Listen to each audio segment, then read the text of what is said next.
Paul Valéry Zepalino, ou l'architecte 1921 *. Phèdre, que fais-tu là, Socrate? Voici longtemps que je te cherche. J'ai parcouru notre pâle séjour. Je t'ai demandé de toutes parts. Tout le monde ici te connaît, et personne ne t'avait vu. Pourquoi t'es-tu éloigné des autres ombres, et quelle pensée a réuni ton âme, à l'écart des nôtres, sur les frontières de cet empire transparent? Socrate attend. Je ne puis pas répondre. Tu sais bien que la réflexion chez les morts est indivisible. Nous sommes trop simplifiés maintenant pour ne pas subir, jusqu'au bout, le mouvement de quelques idées. Les vivants ont un corps qui leur permet de sortir de la connaissance, et d'y rentrer. Ils sont faits d'une maison et d'une abeille. Phèdre merveilleux Socrate, je me tais. Socrate, je te remercie de ton silence. L'observant, tu fis au Dieu, et à ma pensée, le sacrifice le plus dur. Tu as consumé ta curiosité, et immolé ton impatience à mon âme. Parle maintenant librement, et si quelque désir triste de m'interroger, je suis prêt à répondre. Ayant achevé de me questionner, et de me répondre à moi-même. Mais il est rare qu'une question que l'on a réprimée, ne se soit pas dévorée elle-même dans l'instant. Phèdre, pourquoi donc cet exil? Que fais-tu? Séparé de nous tous. Alcibiade, Zénon, Ménexène, Lysie, tous nos amis sont étonnés de ne pas te voir. Ils parlent sans but, et leurs ombres bourdonnent. Socrate regarde et entend. Phèdre, je n'entends rien. Je ne vois pas grand-chose. Socrate, peut-être n'es-tu pas suffisamment mort. C'est ici la limite de notre domaine. Devant toi coule un fleuve. Phèdre, hélas, pauvre l'issue, Socrate, celui-ci est le fleuve du temps. Il ne rejette que les âmes sur cette rive. Mais tout le reste, il l'entraîne sans effort. Phèdre, je commence à voir quelque chose. Mais je ne distingue rien. Tout ce qui file qui dérive. Mes regards le suivent un instant. Et le perdre sans l'avoir divisé, si je n'étais pas mort, ce mouvement me donnerait la nausée, tant il est triste et irrésistible. Ou bien, je serais contraint de l'imiter. À la façon des corps humains, je m'endormirais pour m'écouler aussi. Socrate, ce grand flux, cependant, est fait de toutes choses que tu as connues, ou que tu aurais pu connaître. Cette nappe immense et accidentée, qui se précipite sans répit, roule vers le néant toutes les couleurs. Vois comme elle est terne dans l'ensemble. Phèdre, je crois à chaque instant que je vais discerner quelque forme, mais ce que j'ai cru voir n'arrive jamais à éveiller la moindre similitude dans mon esprit. Socrate, c'est que tu assistes à l'écoulement vrai des êtres, toi immobile dans la mort. Nous voyons, de cette rive si pure, toutes les choses humaines, et les formes naturelles mues selon la vitesse véritable de leur essence. Nous sommes comme le rêveur, au sein duquel, les figures et les pensées bizarrement altérées par leur fuite, les êtres se composent avec leur changement. Ici, tout est négligeable, et cependant tout compte. Les crimes engendrent d'immenses bienfaits, et les plus grandes vertus développent des conséquences funestes. Le jugement ne se fixe nulle part. L'idée se fait sensation sous le regard, et chaque homme traîne après soi un enchaînement de monstres, qui est fait inextricablement de ses actes et des formes successives de son corps. Je songe à la présence et aux habitudes des mortels dans ces cours si fluides, et que je fus l'un d'entre eux, cherchant à voir toutes choses, comme je les vois précisément maintenant. Je place la sagesse dans la posture éternelle où nous sommes, mais d'ici tout est méconnaissable. La vérité est devant nous, et nous ne comprenons plus rien. Phèdre, mais d'où peut donc, ô Socrate, venir ce goût de l'éternel qui se remarque parfois chez les vivants? Tu poursuivais la connaissance. Les plus grossiers essaient de préserver désespérément, jusqu'aux cadavres des morts. D'autres bâtissent des temples et des tombes, qu'ils s'efforcent de rendre indestructibles. Les plus sages, et les mieux inspirés des hommes, veulent donner à leurs pensées une harmonie et une cadence qui les défendent des altérations comme de l'oubli. Socrate, folie, ô Phèdre. Tu le vois clairement, mais les destins ont arrêté que, parmi les choses indispensables à la race des hommes, figurent nécessairement quelques désirs insensés. Il n'y aurait pas d'homme sans l'amour, ni la science n'existerait sans d'absurdes ambitions. Et d'où penses-tu que nous ayons tiré la première idée et l'énergie de ces immenses efforts, qui ont élevé tant de villes très illustres, et de monuments inutiles que la raison admire, qui ait été incapable de les concevoir? Phèdre, mais la raison, cependant, y eut quelque part. Tout, sans elle, serait par terre. Socrate, tout. Phèdre, te souvient-il de ces constructions que nous vîmes faire au Pirée? Socrate, oui. Phèdre, de ces engins, de ces efforts, de ces flûtes qui les tempéraient de leur musique, de ces opérations si exactes, de ces progrès à la fois si mystérieux et si clairs. Quelle confusion! Tout d'abord, qui semble à se fondre dans l'ordre. Quelle solidité, Quelle rigueur naquit entre ses fils qui donnaient les aplombs, et le long de ses frêles cordeaux tendus pour être affleurés par la croissance des lits de briques. Socrate, je garde ce beau souvenir. Aux matériaux, belles pierres, ô trop légers que nous sommes devenus, Phèdre de ce temple hors les murs. Auprès de l'autel de Borée, te souvient-il, Socrate celui d'Artémie la chasseresse, Phèdre celui-là même. Un jour, nous avons été par là. Nous avons discouru de la beauté. Socrate, hélas, Phèdre j'étais lié d'amitié avec celui qui a construit ce temple. Il était de Mégare, et s'appelait Eupalino. Il me parlait volontiers de son art, de tous les soins, et de toutes les connaissances qu'il demande. Il me faisait comprendre tout ce que je voyais avec lui sur le chantier. Je voyais surtout son étonnant esprit. Je lui trouvais la puissance d'Orphée. Il prédisait leur avenir monumental aux informes amas de pierre et de poutres qui gisaient autour de nous. Et ces matériaux, à savoir, semblaient voués à la place unique, où les destins favorables à la déesse les auraient assignés. Quelle merveille que ces discours aux ouvriers, il n'y demeurait nulle trace de ces difficiles méditations de la nuit. Il ne leur donnait que des ordres et des nombres. Socrate, c'est la manière même de Dieu. Phèdre, ses discours et leurs actes s'ajustent si heureusement qu'on eût dit que ces hommes n'étaient que ses membres. Tu ne saurais croire, Socrate, quelle joie c'était pour mon âme de connaître une chose si bien réglée.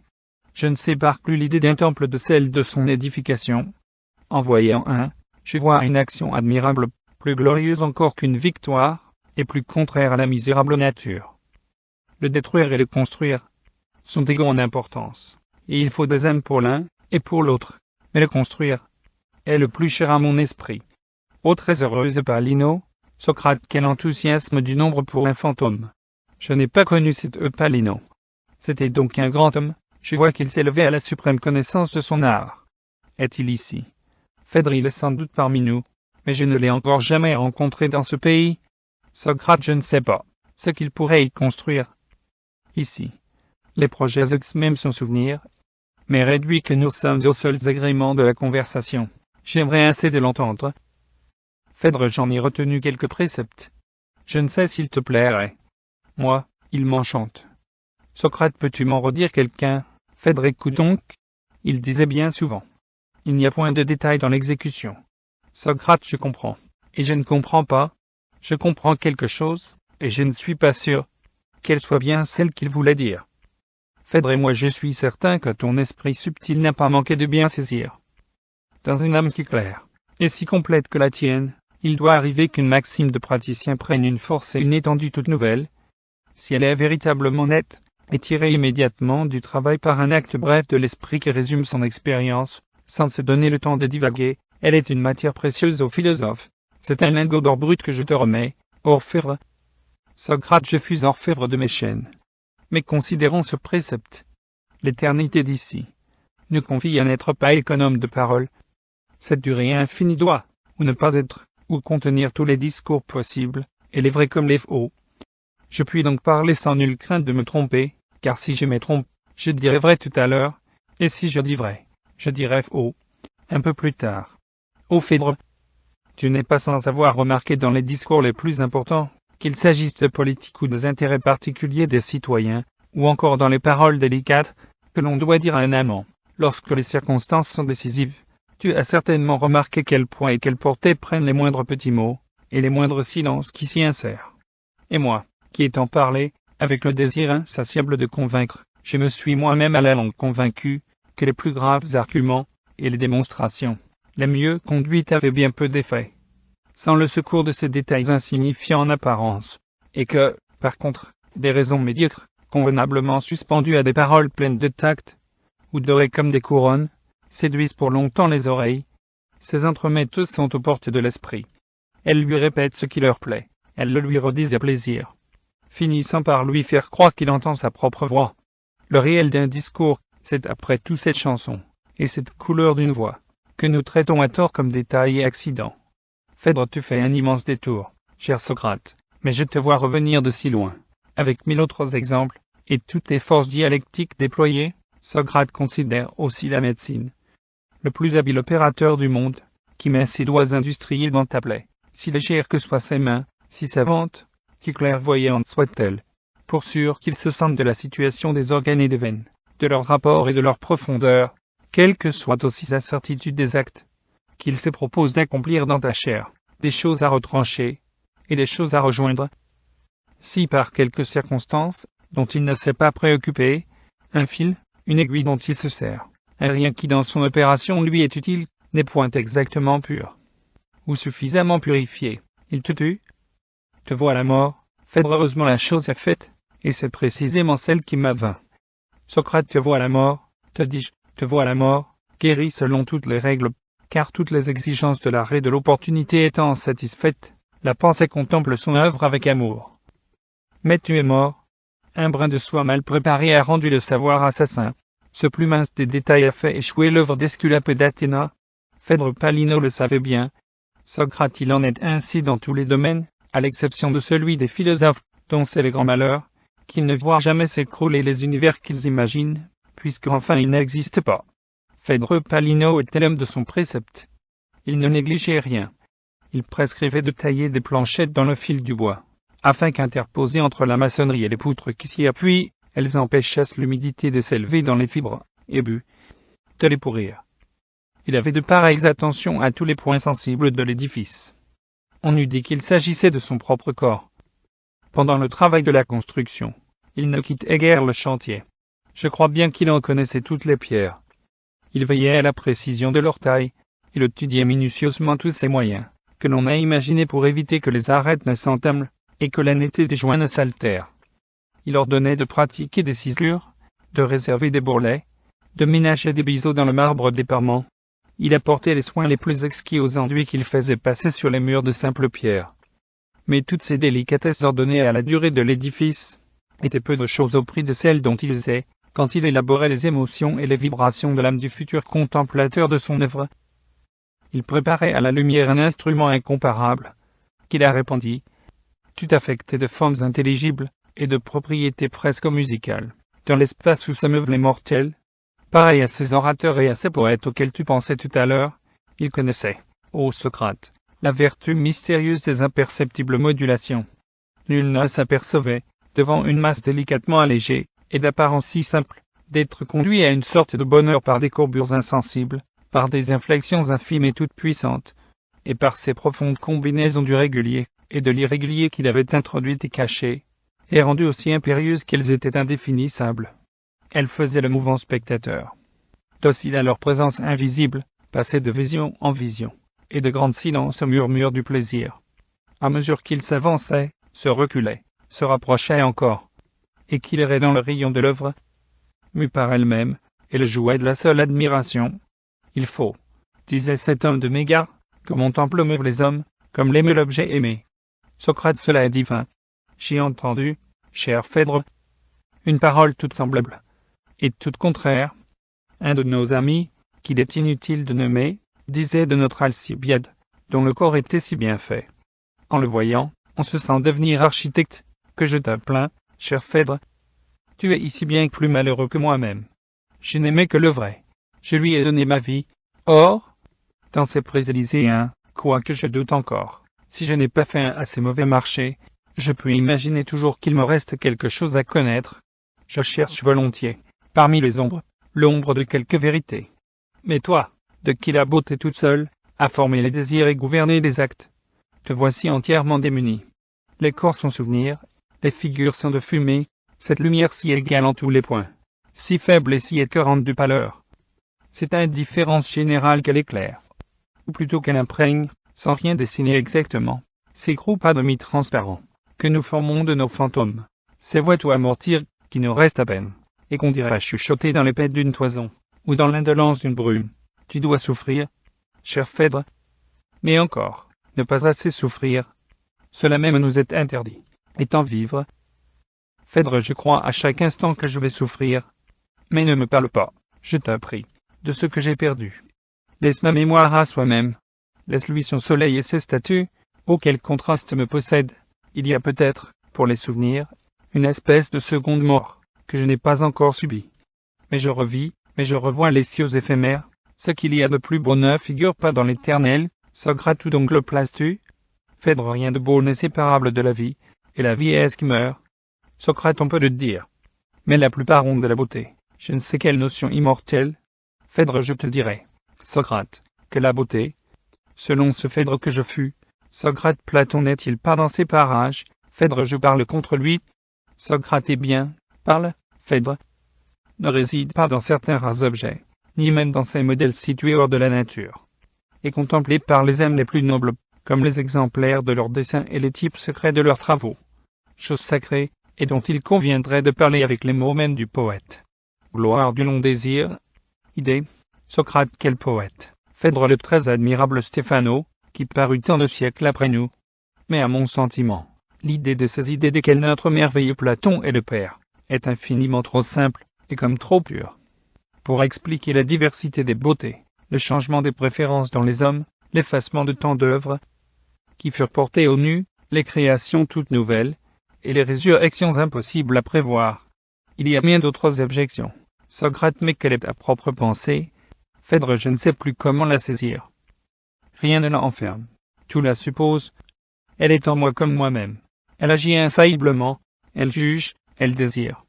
Mais quant à l'exprimer, je le puis aussi difficilement que je puis dire ce qui me fait moi, et que je connais si précisément et si peu. Socrate. Mais puisqu'il est permis par les dieux, mon cher Phèdre, que nos entretiens se poursuivent dans ces enfers, où nous n'avons rien oublié, où nous avons appris quelque chose, où nous sommes placés au-delà de tout ce qui est humain, nous devons savoir maintenant ce qui est véritablement beau, ce qui est laid, ce qui convient à l'homme, ce qui doit l'émerveiller sans le confondre, le posséder sans l'abêtir. Phèdre. C'est ce qui le met sans effort au-dessus de sa nature. Socrate. Sans effort au-dessus de sa nature. Phèdre. Oui. Socrate. Sans effort. Comment se peut-il au-dessus de sa nature? Que veut dire ceci? Je pense invinciblement à un homme qui voudrait grimper sur ses propres épaules, rebuté par cette image absurde. Je te demande, Phèdre, comment cesser d'être soi-même, puis revenir à son essence, et comment, sans violence, peut arriver ceci? Je sais bien que les extrêmes de l'amour, et que l'excès du vin, ou encore l'étonnante action de ces vapeurs que respirent les Pythie, nous transportent, comme l'on dit, hors de nous-mêmes, et je sais mieux encore, par mon expérience très certaine, que nos âmes peuvent se former, dans le sein même du temps, des sanctuaires impénétrables à la durée, éternels intérieurement, passagers quant à la nature, où elles sont enfin ce qu'elles connaissent, où elles désirent ce qu'elles sont, où elles se sentent créées, par ce qu'elles aiment, et lui rendent lumière pour lumière, et silence pour silence, se donnant et se recevant sans rien emprunter à la matière du monde ni aux heures. Elles sont alors, comme ces calmes étincelants, circonscrits de tempêtes, qui se déplacent sur les mers. Qui sommes-nous? Pendant ces abîmes, ils supposent la vie qu'ils suspendent, mais ces merveilles, ces contemplations et ces extases n'éclaircissent pas pour mes yeux notre étrange problème de la beauté.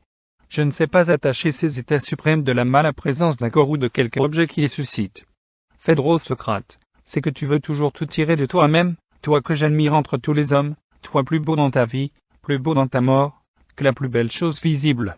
Grand Socrate, adorable laideur, toute puissante pensée qui change le poison en un breuvage d'immortalité. Ô toi qui, refroidi, et la moitié du corps déjà de marbre, l'autre encore parlante, nous tenait amicalement le langage d'un dieu, laisse-moi te dire quelque chose, à manquer peut-être à ton expérience. Socrate. Il est bien tard, sans doute, pour m'en instruire. Mais parle tout de même. Phèdre. Une chose, Socrate, une seule t'a fait défaut. Tu fus homme divin, et tu n'avais peut-être nul besoin des beautés matérielles du monde. Tu n'y goûtais qu'à peine. Je sais bien que tu ne dédaignais pas la douceur des campagnes, la splendeur de la ville, et ni les eaux vives, ni l'ombre délicate du platane. Mais ce n'était pour toi que les ornements lointains de tes méditations, les environs délicieux de tes doutes, le site favorable à tes pas intérieurs. Ce qu'il y avait de plus beau te conduisant bien loin de soi, tu voyais toujours autre chose. Socrate. L'homme, et l'esprit de l'homme. Phèdre. Mais alors, n'as-tu pas rencontré, parmi les hommes, certains dont la passion singulière pour les formes et les apparences t'a surpris? Socrate. Sans doute. Phèdre. Et dont l'intelligence pourtant, et les vertus ne les cédaient à aucune. Socrate. Certes. Phèdre. Les plaçais-tu plus haut, ou plus bas que les philosophes? Socrate. Cela dépend. Phèdre. Leur objet apparaissait-il plus ou moins digne de recherche et d'amour que le tien même? Socrate. Il ne s'agit pas de leur objet. Je ne puis penser qu'il existe plusieurs souverains biens, mais ce qui m'est obscur, et difficile à entendre, c'est que des hommes aussi purs. Quant à l'intelligence, as-tu besoin des formes sensibles, et des grâces corporelles, pour atteindre leur état le plus élevé? Phèdre. Un jour, Cher Socrate, je parlais de ces mêmes choses avec mon ami Zopalino. Phèdre, me disait-il, plus je médite sur mon art, plus je l'exerce, plus je pense et agis, plus je souffre, et me réjouis en architecte, et plus je me ressens moi-même, avec une volupté et une clarté toujours plus certaines. Je m'égare dans mes longues attentes, je me retrouve par les surprises que je me cause, et au moyen de ces degrés successifs de mon silence, je m'avance dans ma propre édification, et j'approche d'une si exacte correspondance entre mes vœux et mes puissances, qu'il me semble d'avoir fait de l'existence qui me fut donnée, une sorte d'ouvrage humain, à force de construire. Me fit-il en souriant, je crois bien que je me suis construit moi-même. Socrate, se construire, se connaître soi-même, sont deux actes. Ou non, Phèdre. Et il ajouta, j'ai cherché la justesse dans les pensées, afin que, clairement engendrées par la considération des choses, elles se changent, comme d'elles-mêmes, dans les actes de mon art. J'ai distribué mes attentions. J'ai refait l'ordre des problèmes. Je commence par où je finissais jadis, pour aller un peu plus loin. Je suis avare de rêverie. Je conçois comme si j'exécutais. Jamais plus dans l'espace informe de mon âme, je ne contemple de ces édifices imaginaires, qui sont aux édifices réels, ce que les chimères et les gorgones sont aux véritables animaux, mais ce que je pensais faisable, et ce que je fais se rapporte à l'intelligible. Et puis, écoute, Phèdre, me disait-il encore, ce petit temple que j'ai bâti pour Hermès, à quelque part d'ici. Si tu savais ce qu'il est pour moi, où le passant ne voit qu'une élégante chapelle, c'est peu de choses. 4 colonnes, un style très simple, j'ai mis le souvenir d'un clair jour de ma vie, aux douces métamorphoses, ce temple délicat.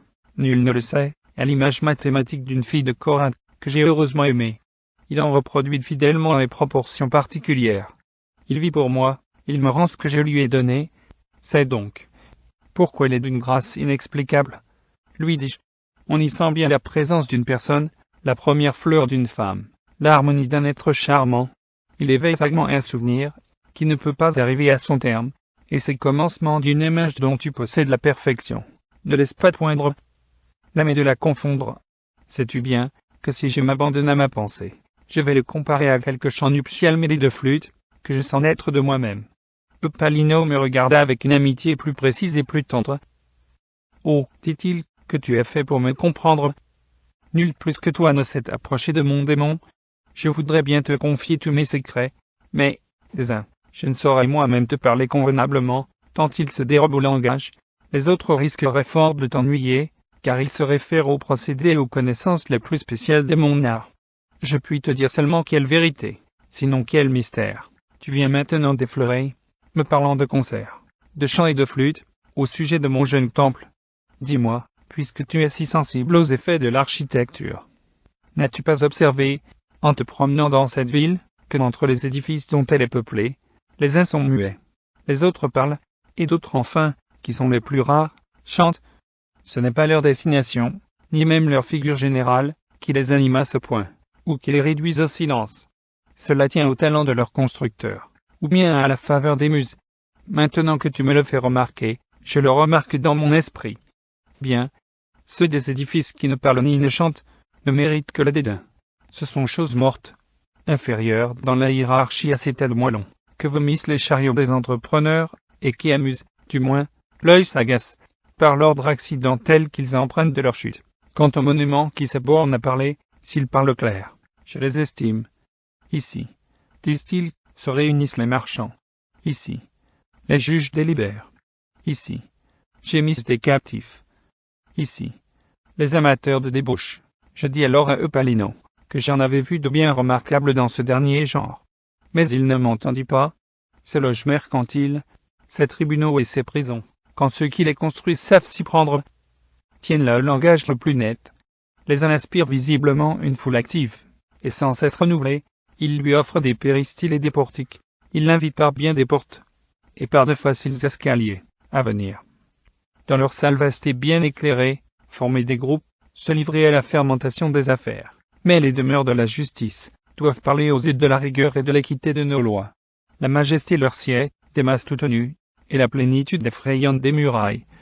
Les silences de ces parements déserts sont à peine rompus, de loin en loin, par la menace d'une porte mystérieuse, ou par les tristes signes que font sur les ténèbres d'une étroite fenêtre, les gros fers dont elle est barrée. Tout ici rend les arrêts, et parle de peine. La pierre prononce gravement ce qu'elle renferme. Le mur est implacable. Et cette œuvre, si conforme à la vérité, déclare fortement sa destination sévère. Socrate, ma prison n'était point si terrible. Il me semble que c'était un lieu terne et indifférent en soi. Phèdre, comment peux-tu le dire? Socrate, j'avoue que je l'ai peu considéré. Je ne voyais que mes amis, l'immortalité et la mort. Phèdre, et je n'étais pas avec toi. Socrate, Platon n'y était pas non plus, ni Aristippe, mais la salle était pleine, les murs m'étaient cachés. La lumière du soir mettait la couleur de la chair sur les pierres de la voûte. En vérité, cher Phèdre, je n'eus jamais de prison que mon corps. Mais reviens à ce que te disait ton ami. Je crois qu'il allait te parler des édifices les plus précieux, et c'est ce que je voudrais entendre. Phèdre, bien, je poursuivrai. Eupalino me fit encore un magnifique tableau de ces constructions gigantesques, que l'on admire dans les ports. Elles s'avancent dans la mercredi leurs bras, d'une blancheur absolue et dure. Circonscrivent des bassins assoupis, dont ils défendent le calme. Ils les gardent en sûreté, paisiblement gorgés de galères, à l'abri des enrochements hérissés, et des jetées retentissantes. De retour, où veille quelqu'un, ou la flamme des pommes de pin, pendant les nuits impénétrables, dans ces ferrages, commande le large, à l'extrémité écumante des moules, oser de tels travaux. C'est braver Neptune lui-même. Il faut jeter les montagnes achartées, dans les eaux que l'on veut enclore.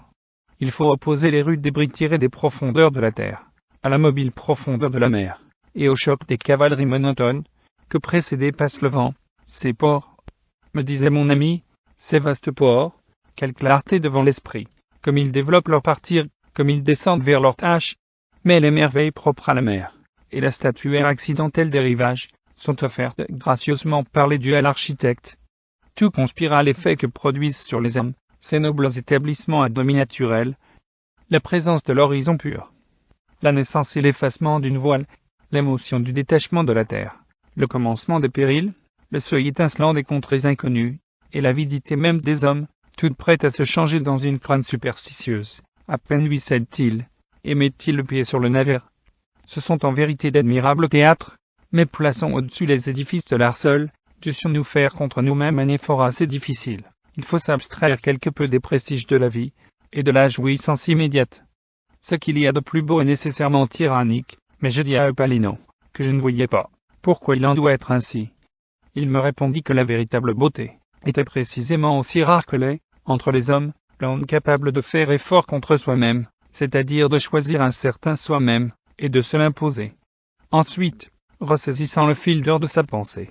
Je viens maintenant, dit-il, à ces chefs-d'œuvre entièrement dus à quelqu'un, et desquels je te disais, il y a un instant, qu'ils semblent chanter par eux-mêmes. Était-ce là une parole vaine, ô Phèdre? Étaient-ce des mots négligemment créés par le discours, qu'ils ornent rapidement, mais qui ne supportent pas d'être réfléchis? Mais non, Phèdre. Mais non, et quand tu as parlé, le premier, et involontairement, de musique à propos de mon temple, c'est une divine analogie qui t'a visité. Cette hymen de pensée, qui s'est conclue de soi-même sur tes lèvres, comme l'acte distrait de ta voix. Cette union d'apparence fortuite de choses si différentes, tient à une nécessité admirable, qu'il est presque impossible de penser dans toute sa profondeur, mais dont tu as ressenti obscurément la présence persuasive. Imagine donc fortement ce que serait un mortel assez pur, assez raisonnable, assez subtil et tenace, assez puissamment armé par Minerve, pour méditer jusqu'à l'extrême de son être, et donc jusqu'à l'extrême réalité, cet étrange rapprochement des formes visibles, avec les assemblages éphémères des sons successifs. Pense à quelle origine intime et universelle il s'avancerait, à quel point précieux il arriverait, quel Dieu il trouverait dans sa propre chair, et se possédant enfin dans cet état de divine ambiguïté, s'il s'est proposé alors de construire, je ne sais quel monument, de qui la figure vénérable et gracieuse participa directement de la pureté du son musical, ou de communiquer à l'âme l'émotion d'un accord inépuisable. Songe, Phèdre, quel homme, imagine quels édifices, et nous, quelle jouissance, et toi, lui dis-je, tu le conçois. Oui et non. Oui, comme rêve. Non, comme science. Tires-tu quelque secours de ces pensées? Oui, comme aiguillon. Oui, comme jugement. Oui, comme peine. Mais je ne suis pas en possession d'enchaîner, comme il le faudrait, une analyse à une extase. Je m'approche parfois de ce pouvoir si précieux, une fois. Je fus infiniment près de les saisir. Mais seulement comme on possède, pendant le sommeil, un objet aimé. Je ne puis te parler que des approches d'une si grande chose. Quand elle s'annonce, cher Phèdre, je diffère déjà de moi-même, autant qu'une corde tendue diffère d'elle-même qui était lâchée sinueuse. Je suis tout autre que je ne suis. Tout est clair. Et semble facile. Alors mes combinaisons se poursuivent, et se conservent dans ma lumière. Je sens mon besoin de beauté, égal à mes ressources inconnues, engendrer à soi seul des figures qui le contentent. Je désire de tout mon être, les puissances accourent. Tu sais bien que les puissances de l'âme procèdent étrangement de la nuit, elles s'avancent, par illusion, jusqu'au réel. Je les appelle, je les adjure par mon silence. Les voici, toutes chargées de clarté et d'erreur. Le vrai, le faux, brillent également dans leurs yeux, sur leurs diadèmes. Elles m'écrasent de leurs dons, elles m'assiègent de leurs ailes. Phèdre, c'est ici le péril, c'est la plus difficile chose du monde, au moment le plus important, et déchirement capital, ces faveurs surabondantes et mystérieuses, loin de les accueillir telles quelles, uniquement déduites du grand désir. Naïvement formées de l'extrême attente de mon âme, il faut que je les arrête, ô Phèdre, et qu'elles attendent mon signal. Et les ayant obtenues par une sorte d'interruption de ma vie, adorable suspens de l'ordinaire durée, je veux encore que je divise l'indivisible, et que je tempère, et que j'interrompe la naissance même des idées. Ô malheureux, lui dis-je, que veux-tu faire pendant un éclair? Être libre. Il y a bien des choses, reprit-il, il y a, toutes choses dans cet instant. Et tous dont s'occupent les philosophes se passent entre le regard qui tombe sur un objet, et la connaissance qui en résulte. Pour en finir toujours prématurément. Je ne te comprends pas. Tu t'efforces donc de retarder ces idées. Il le faut. Je les empêche de me satisfaire, je diffère le pur bonheur. Pourquoi? D'où tires-tu cette force cruelle? C'est qu'il m'importe sur toute chose, d'obtenir de ce qui va être, qu'il satisfasse, avec toute la vigueur de sa nouveauté, aux exigences raisonnables de ce qui a été. Comment ne pas être obscur? Écoute, j'ai vu, un jour, telle touffe de rose, et j'en ai fait une cire. Cette cire achevée, je l'ai mise dans le sable. Le temps rapide réduit les roses à rien, et le feu rend promptement la cire à sa nature informe. Mais la cire, ayant fui de son moule fomenté et perdu, la liqueur éblouissante du bronze vient épouser dans le sable durci la creuse identité du moindre pétale. J'entends, Eupalino. Cette énigme est transparente, le mythe est facile à traduire. Ces roses qui furent fraîches, et qui périssent sous tes yeux, ne sont-elles pas toutes choses, et la vie mouvante elle-même, cette cire que tu as modelée, y imposant tes doigts habiles, l'œil butinant sur les corolles, et revenant chargé de fleurs vers ton ouvrage, n'est-ce pas là une figure de ton labeur quotidien, riche du commerce de tes actes avec tes observations nouvelles? Le feu, c'est le temps lui-même, qui abolirait entièrement, ou dissiperait dans le vaste monde, et les roses réelles, et tes roses de cire. Si ton être, en quelque manière, ne gardait, je ne sais comment, les formes de ton expérience et la solidité secrète de sa raison, quant à l'airain liquide, certes, ce sont les puissances exceptionnelles de ton âme qu'il signifie, et le tumultueux état de quelque chose qui veut naître. Cette foison incandescente se perdrait en vaines chaleurs, et en réverbérations infinies, et ne laisserait après soi que des lingots ou des régulières coulées, si tu ne savais la conduire, par des canaux mystérieux, se refroidir et se répandre dans les nettes matrices de ta sagesse. Il faut donc nécessairement que ton être se divise et se fasse, dans le même instant, chaud et froid, fluide et solide, libre et lié, rose, cire, et le feu, matrice et métal de Corinthe. C'est cela même, mais je t'ai dit que je m'essaye seulement. Comment t'y prends-tu? Comme je puis. Mais dis-moi comment tu essayes. Écoute encore, puisque tu le désires. Je ne sais trop comment t'éclaircir. Ce qui n'est pas clair pour moi-même. Ô Phèdre, quand je compose une demeure, qu'elle soit pour les dieux, qu'elle soit pour un homme, et quand je cherche cette forme avec amour, m'étudiant à créer un objet qui réjouisse le regard, qui s'entretienne avec l'esprit, qui s'accorde avec la raison et les nombreuses convenances, je te dirai cette chose étrange, qu'il me semble que mon corps est de la partie. Laisse-moi dire. Ce corps est un instrument admirable, dont je m'assure que les vivants, qui l'ont tous à leur service, n'usent pas dans sa plénitude. Ils n'en tirent que du plaisir, de la douleur, et des actes indispensables, comme de vivre. Tantôt ils se confondent avec lui, tantôt ils oublient quelque temps son existence, et tantôt bruts, tantôt purs esprits, ils ignorent quelles liaisons universelles ils contiennent, et de quelle substance prodigieuse ils sont faits. Par elles cependant, ils participent de ce qu'ils voient, et de ce qu'ils touchent. Ils sont pierres, ils sont arbres, ils échangent des contacts et des souffles, avec la matière qui les englobe. Ils touchent, ils sont touchés, ils pèsent et soulèvent des poids, ils se meuvent, et transportent leurs vertus et leurs vices. Et quand ils tombent dans la rêverie, ou dans le sommeil indéfini, ils reproduisent la nature des eaux, ils se font sable et nuées. Dans d'autres occasions, ils accumulent les projets de la foudre. Mais leur âme ne sait exactement pas se servir de cette nature qui est si près d'elle, et qu'elle pénètre. Elle devance, elle retarde, elle semble fuir l'instant même. Elle en reçoit des chocs et des impulsions, qui la font s'éloigner en elle-même, et se perdre dans son vide, où elle enfante des fumées. Mais moi, tout au contraire, instruit par mes erreurs, je dis en pleine lumière, je me répète à chaque aurore. Ô mon corps, qui me rappelait à tout moment, ce tempérament de mes tendances, cet équilibre de vos organes, ces justes proportions de vos parties, qui vous font être, et vous rétablir au sein des choses mouvantes.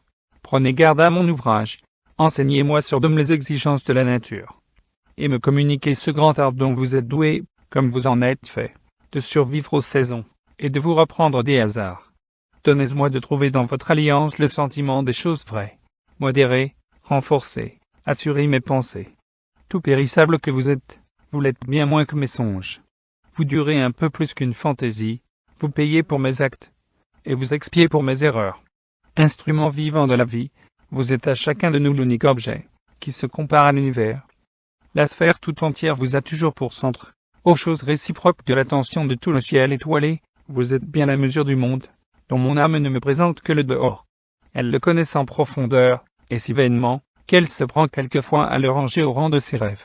Elle doute du soleil, infatuée de ses fabrications éphémères, elle se croit capable d'une infinité de réalités différentes. Elle imagine qu'il existe d'autres mondes.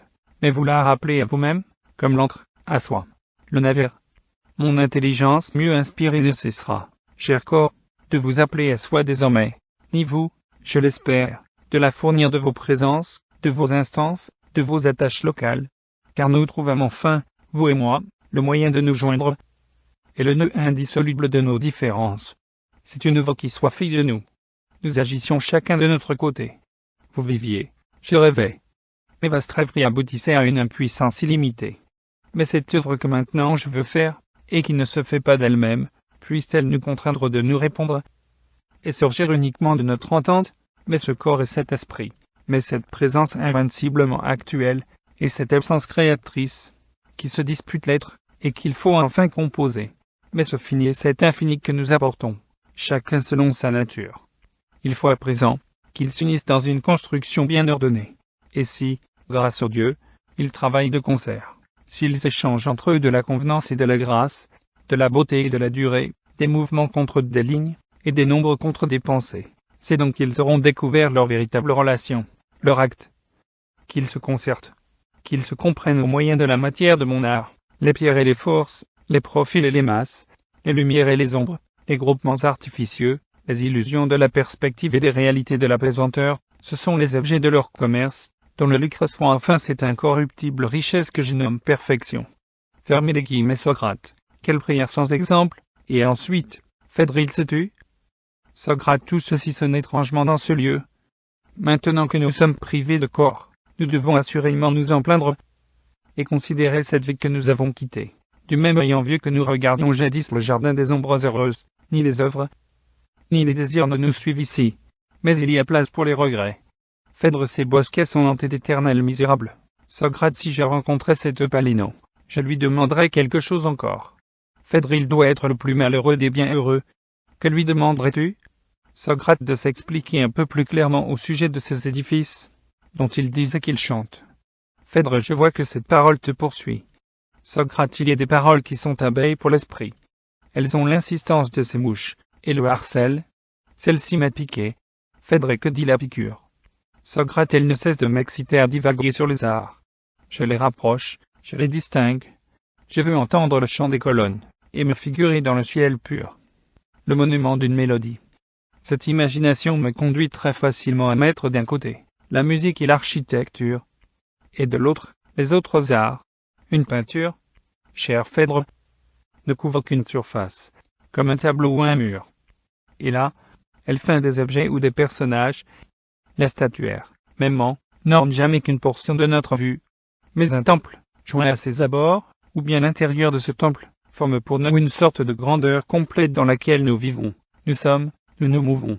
Nous vivons alors dans l'œuvre de l'homme. Il n'est de partie de cette triple étendue qui n'a fut étudiée et réfléchie. Nous y respirons en quelque manière la volonté et les préférences de quelqu'un.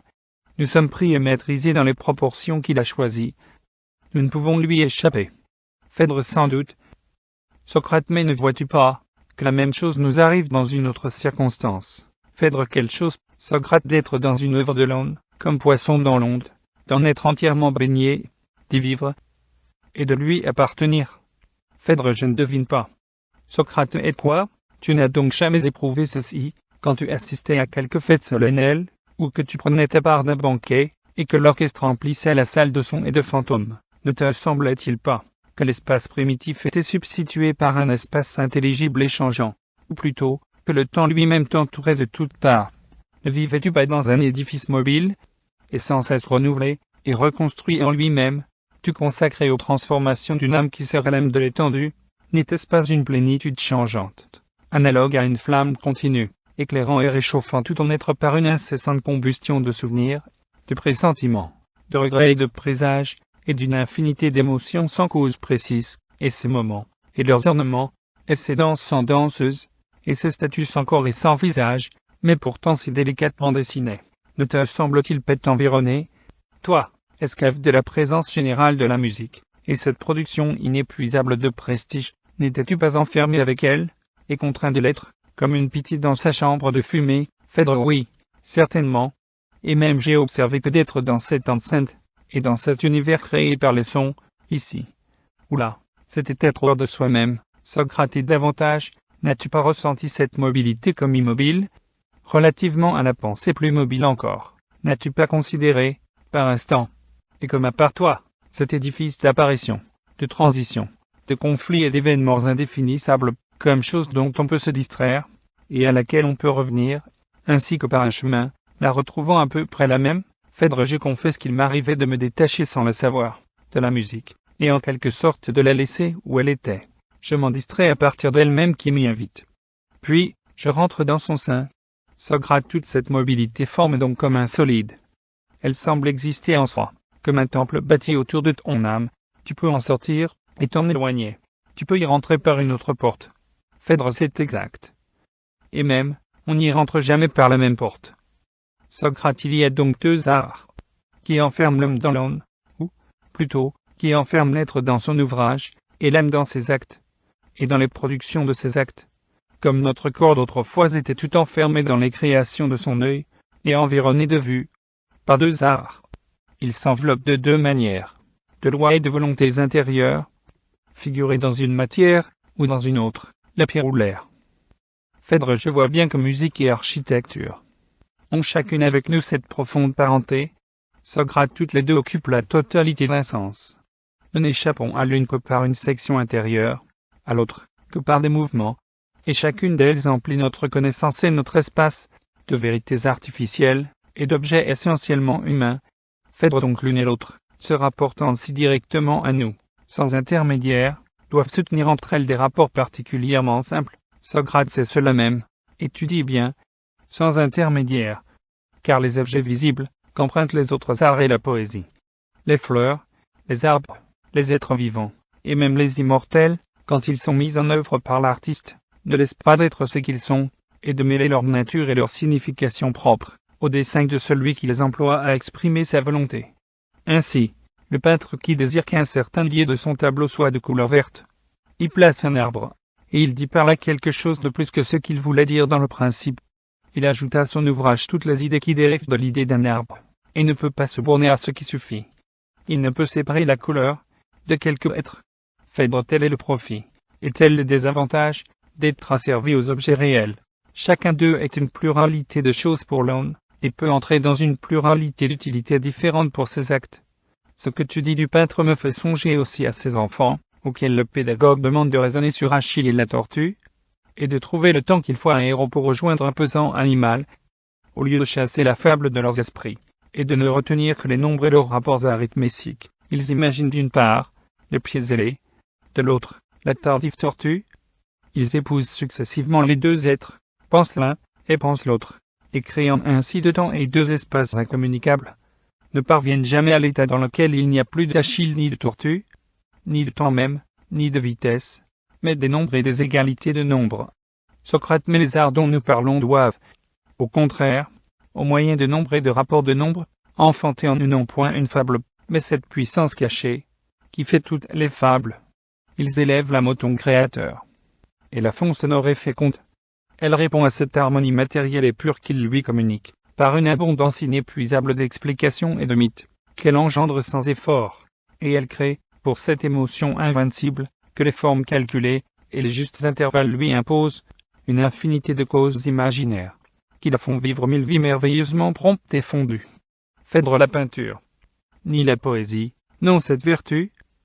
Socrate, elles ont les leurs, certes, mais qui résident, en quelque sorte, dans le présent. Un beau corps se fait regarder en soi-même, et nous offre un admirable moment. C'est un détail de la nature, que l'artiste a arrêté par miracle. Mais la musique et l'architecture nous font penser à toute autre chose qu'elles-mêmes. Elles sont au milieu de ce monde, comme les monuments d'un autre monde, ou bien comme les exemples, c'est la disséminée, d'une structure et d'une durée qui ne sont pas celles des êtres, mais celles des formes et des lois.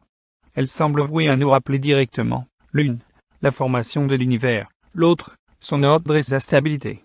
Elles invoquent les constructions de l'esprit, et sa liberté, qui recherche cet ordre, et le reconstitue de mille façons. Elles négligent donc les apparences particulières, dont le monde et l'esprit sont occupés ordinairement. Plantes, bêtes, et gens. Même, j'ai observé, quelquefois, en écoutant la musique, avec une attention égale à sa complexité, que je ne percevais plus, en quelque sorte, les sons des instruments, en tant que sensation de mon oreille. La symphonie elle-même me faisait oublier le sens de l'ouïe. Elle se changeait si promptement, si exactement, en vérités animées, et en universelles aventures, ou encore en abstraites combinaisons, que je n'avais plus connaissance de l'intermédiaire sensible, le son. Phèdre, tu veux dire, n'est-ce pas, que la statue fait penser à la statue, mais que la musique ne fait pas penser à la musique, ni une construction à une autre construction. C'est en quoi, si tu as raison, une façade peut chanter, mais je me demande en vain comment ces étranges effets sont possibles. Socrate, il me semble que nous avons déjà trouvé. Phèdre, je n'en ai que le sentiment confus. Socrate, qu'avons-nous dit? Imposer à la pierre, communiquer à l'air, des formes intelligibles. N'emprunter que peu de choses aux objets naturels, n'imiter que le moins du monde, voilà bien qui est commun aux deux arts. Phèdre, oui. Cette négation leur est commune.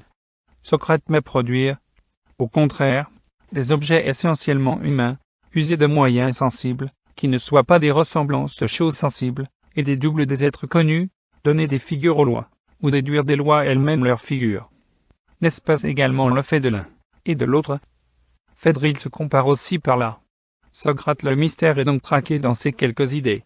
L'analogie que nous poursuivons tient peut-être à ces figures, à ces êtres à demi concrets, à demi abstraits, qui jouent un si grand rôle dans nos deux arts. Ce sont des êtres singuliers, véritables créatures de l'homme, qui participent de la vue et du toucher, ou bien de l'ouïe, mais aussi de la raison, du nombre, et de la parole. Phèdre, tu veux parler des figures géométriques? Socrate, oui. Et des groupes de sons, ou des rythmes et des modes musicaux. Le son, lui-même, le son pur, est une sorte de création. La nature n'a que des bruits. Phèdre, mais toutes les figures ne sont-elles pas géométriques? Socrate, pas plus qu'un bruit n'est un son musical. Phèdre, mais comment distingues-tu les unes des autres, et les figures géométriques de celles qui ne le sont pas? Socrate, considérons d'abord celles-ci.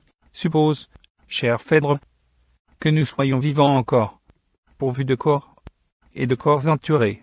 Prends un style, te dirais-je, ou prends une pierre aiguë, et trace sur quelque muraille n'importe quel trait sans y penser. Trace d'un seul mouvement. Le fais-tu?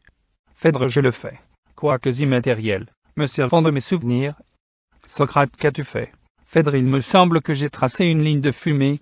Elle va, se brise, revient, et se noue, se boucle, et se brouille avec elle-même, et me donne l'image d'un caprice sans but, sans commencement, ni fin, ni sans autre signification, que la liberté de mon geste dans le rayon de mon bras. Socrate, c'est cela. Ta main ne savait pas elle-même, étant à tel endroit, où elle irait ensuite. Elle était confusément poussée par la tendance de sortir seulement du lieu qu'elle occupait. Elle était retenue, d'autre part, et comme ralentie par son éloignement croissant de son corps. Et enfin la pierre elle-même, rayant la pierre avec une facilité inégale dans les différentes directions. Ajoutez ce hasard au tien propre. Est-ce là une figure géométrique, ô Phèdre? Phèdre certainement non. Mais je ne sais pourquoi. Socrate, et si je te priais maintenant de dessiner avec cette pierre, ou avec ce poinçon, la figure d'une chose, celle d'un vase, par exemple, ou le profil camus de Socrate, ce trait que tu tracerais serait-il plus géométrique que le trait gravé au hasard sur le mur? Phèdre non. Non, en soi. Socrate, tu réponds comme je l'eusse fait moi-même. Non, en soi. Fermez les guillemets, tu sens donc qu'il y a quelque chose de plus dans ton acte assujetti à un modèle que dans l'acte précédent, qui ne tendait à rien, qu'à rayer l'enduit d'une muraille. Et pourtant la figure tracée, le galbe d'un vase, ou la bizarre sinuosité du nez de Socrate, n'est pas en soi plus géométrique que la ligne aveuglément conduite tout d'abord. Chaque instant de ton mouvement est étranger aux autres instants. Rien de nécessaire ne lie la concavité de mon nez à la convexité de mon front. Mais ta main, cependant, n'est plus libre d'errer sur le mur. À présent, tu veux quelque chose, et tu imposes à ton tracement cette loi extérieure, qu'il reproduise une forme donnée. Tu t'obliges à ceci, et même tu as défini cette loi, que tu t'es imposée, par ces quelques mots représenter l'ombre de la tête de Socrate sur une surface plane. Cette loi n'est pas suffisante pour guider ta main, puisqu'il y faut encore la présence du modèle. Mais elle régit l'ensemble de son action. Elle en fait un tout, qui a sa fin, sa sanction, et ses bornes. Phèdre, en vérité, je pourrais donc dire que je fais acte géométrique, mais que la figure elle-même qui en résulte n'est pas géométrique, Socrate parfaitement. Ou tu peux dire qu'elle l'est, en tant que ressemblance, et qu'elle ne l'est pas en elle-même. Phèdre arrive maintenant aux figures véritablement géométriques. Socrate, j'y arrive, mais je ne crois pas mieux dire ce qu'elles sont, que je ne les fais pas à l'exclusion des autres figures. Phèdre, il faut le dire tout de même. Socrate j'appelle donc géométrique, celle des figures qui sont traces de ces mouvements que nous pouvons exprimer en peu de paroles. Phèdre alors, si tu commandes à quelqu'un de marcher, ce seul mot engendre des figures géométriques, Socrate non. Si je dis marche, le mouvement n'est pas assez bien défini par cet ordre. L'homme peut aller en avant, en arrière, obliquement ou de travers. Ce qu'il faut, c'est que, par une seule proposition, le mouvement soit défini de façon si précise qu'il ne reste au corps mobile d'autre liberté que de le tracer, et lui seul. Et il faut que cette proposition soit obéie de tous les moments de ce mouvement de telle sorte que toutes les parties de la figure soient une même chose dans la pensée, quoique différentes dans l'étendue. Si donc je te dis de marcher en te tenant toujours également distant de deux arbres, tu engendres une de ces figures. Pourvu que tu conserves dans ton mouvement cette condition que je t'ai donnée. Phèdre, ensuite, quoi de merveilleux dans cette génération? Socrate, je ne sais rien de plus divin, rien de plus humain, rien de plus simple, rien de plus puissant. Phèdre, je suis curieux de tes raisons. Socrate, mon ami, tu ne trouves donc pas admirable que la vue et le mouvement soient si étroitement unis que je change en mouvement un objet visible, comme une ligne, et un mouvement en objet, que cette transformation soit certaine, et la même toujours, et qu'elle le soit au moyen de la parole. La vue m'a donné un mouvement, et le mouvement me fait sentir sa génération et les liens du tracement. Je suis mu par la vue, je suis enrichi d'une image par le mouvement, et la même chose m'est donnée, que je l'aborde par le temps, que je la trouve dans l'espace. Phèdre, mais en quoi les paroles sont-elles nécessaires? Et pourquoi ce peu de paroles? Socrate, ceci, cher Phèdre, est le plus important. Pas de géométrie sans la parole. Sans elle, les figures sont des accidents, et ne manifestent, ni ne servent, la puissance de l'esprit. Par elle, les mouvements qui les engendrent étant réduits à des actes nettement désignés par des mots, chaque figure est une proposition qui peut se composer avec d'autres, et nous savons ainsi, sans plus d'égard à la vue ni au mouvement, reconnaître les propriétés des combinaisons que nous avons faites, et comme construire ou enrichir l'étendue, au moyen de discours bien enchaînés. Phèdre alors le géomètre, quand il a suffisamment considéré la figure, ferme en quelque sorte les yeux, et se fait aveugle. Socrate, pour un temps, il se retire des images, et cède l'aveuglement au destin qui font aux paroles les machines de l'esprit. Au sein d'un laborieux silence, les paroles plus complexes se résolvent au plus simple, les idées qui étaient identiques, mais distinctes, se confondent. Les formes intellectuelles semblables se résument et se simplifient. Les notions communes engagées dans des propositions différentes servent de lien entre celles-ci, et disparaissent, permettant de réunir les autres choses à quoi elles étaient séparément attachées. Il ne reste plus de la pensée que ces actes purs, par lesquels, devant elle-même, elle se change et se transforme en elle-même. Elle extrait enfin de ses ténèbres le jeu entier de ses opérations. Phèdre, cet aveugle admirable, se contemple, en tant que théâtre d'une chorégraphie savante de symboles. Te souvient-il des yeux hagards de Dirley, Socrate? Mais ces merveilles ne sont que les effets suprêmes du langage. Phèdre, voici donc que le langage est constructeur. Je savais déjà qu'il est la source des fables, et pour certains, le père même des Socrate. Phèdre, l'impiété manque de grâce en ces lieux. Ici, n'étant point de foudre, le blasphème n'a point de mérite, et ces vagues prairies ne nourrissent de ciguë. Mais véritablement, la parole peut construire, comme elle peut créer, comme elle peut corrompre. Un autel qu'on lui dresserait, devrait présenter au jour 3 faces différemment ornées. Et si je vais à la figurer sous les apparences humaines, je lui donnerai 3 visages là, presque informes, signifierait la parole comme une selle qui meurt à peine née, et qui se perd sur le champ, par l'usage même. Aussitôt, elle est transformée dans le pain que l'on demande, dans le chemin que l'on vous indique, dans la colère de celui que frappe l'injure. Mais le second visage jetterait par sa bouche arrondie un flot cristallin d'eau éternelle. Il aurait les traits les plus nobles, l'œil grand et enthousiaste, le col puissant et gonflé, que les statuaires donnent aux muses. Phèdre le troisième, Socrate par Apollon. Comment figurer celui-ci? Il y faudrait je ne sais quelle physionomie inhumaine, avec des traits de cette rigueur et de cette subtilité qu'on dit que les Égyptiens ont su mettre sur le visage de leur dieu. Phèdre, on dit vrai. La ruse, les énigmes, une précision presque cruelle, une finesse implacable et quasi bestiale. Tous les signes de l'attention féline et d'une féroce spiritualité sont visibles sur les simulacres de ces dures divinités. Le mélange habilement mesuré de l'acuité et de la froideur cause dans l'âme un malaise et une inquiétude particulière.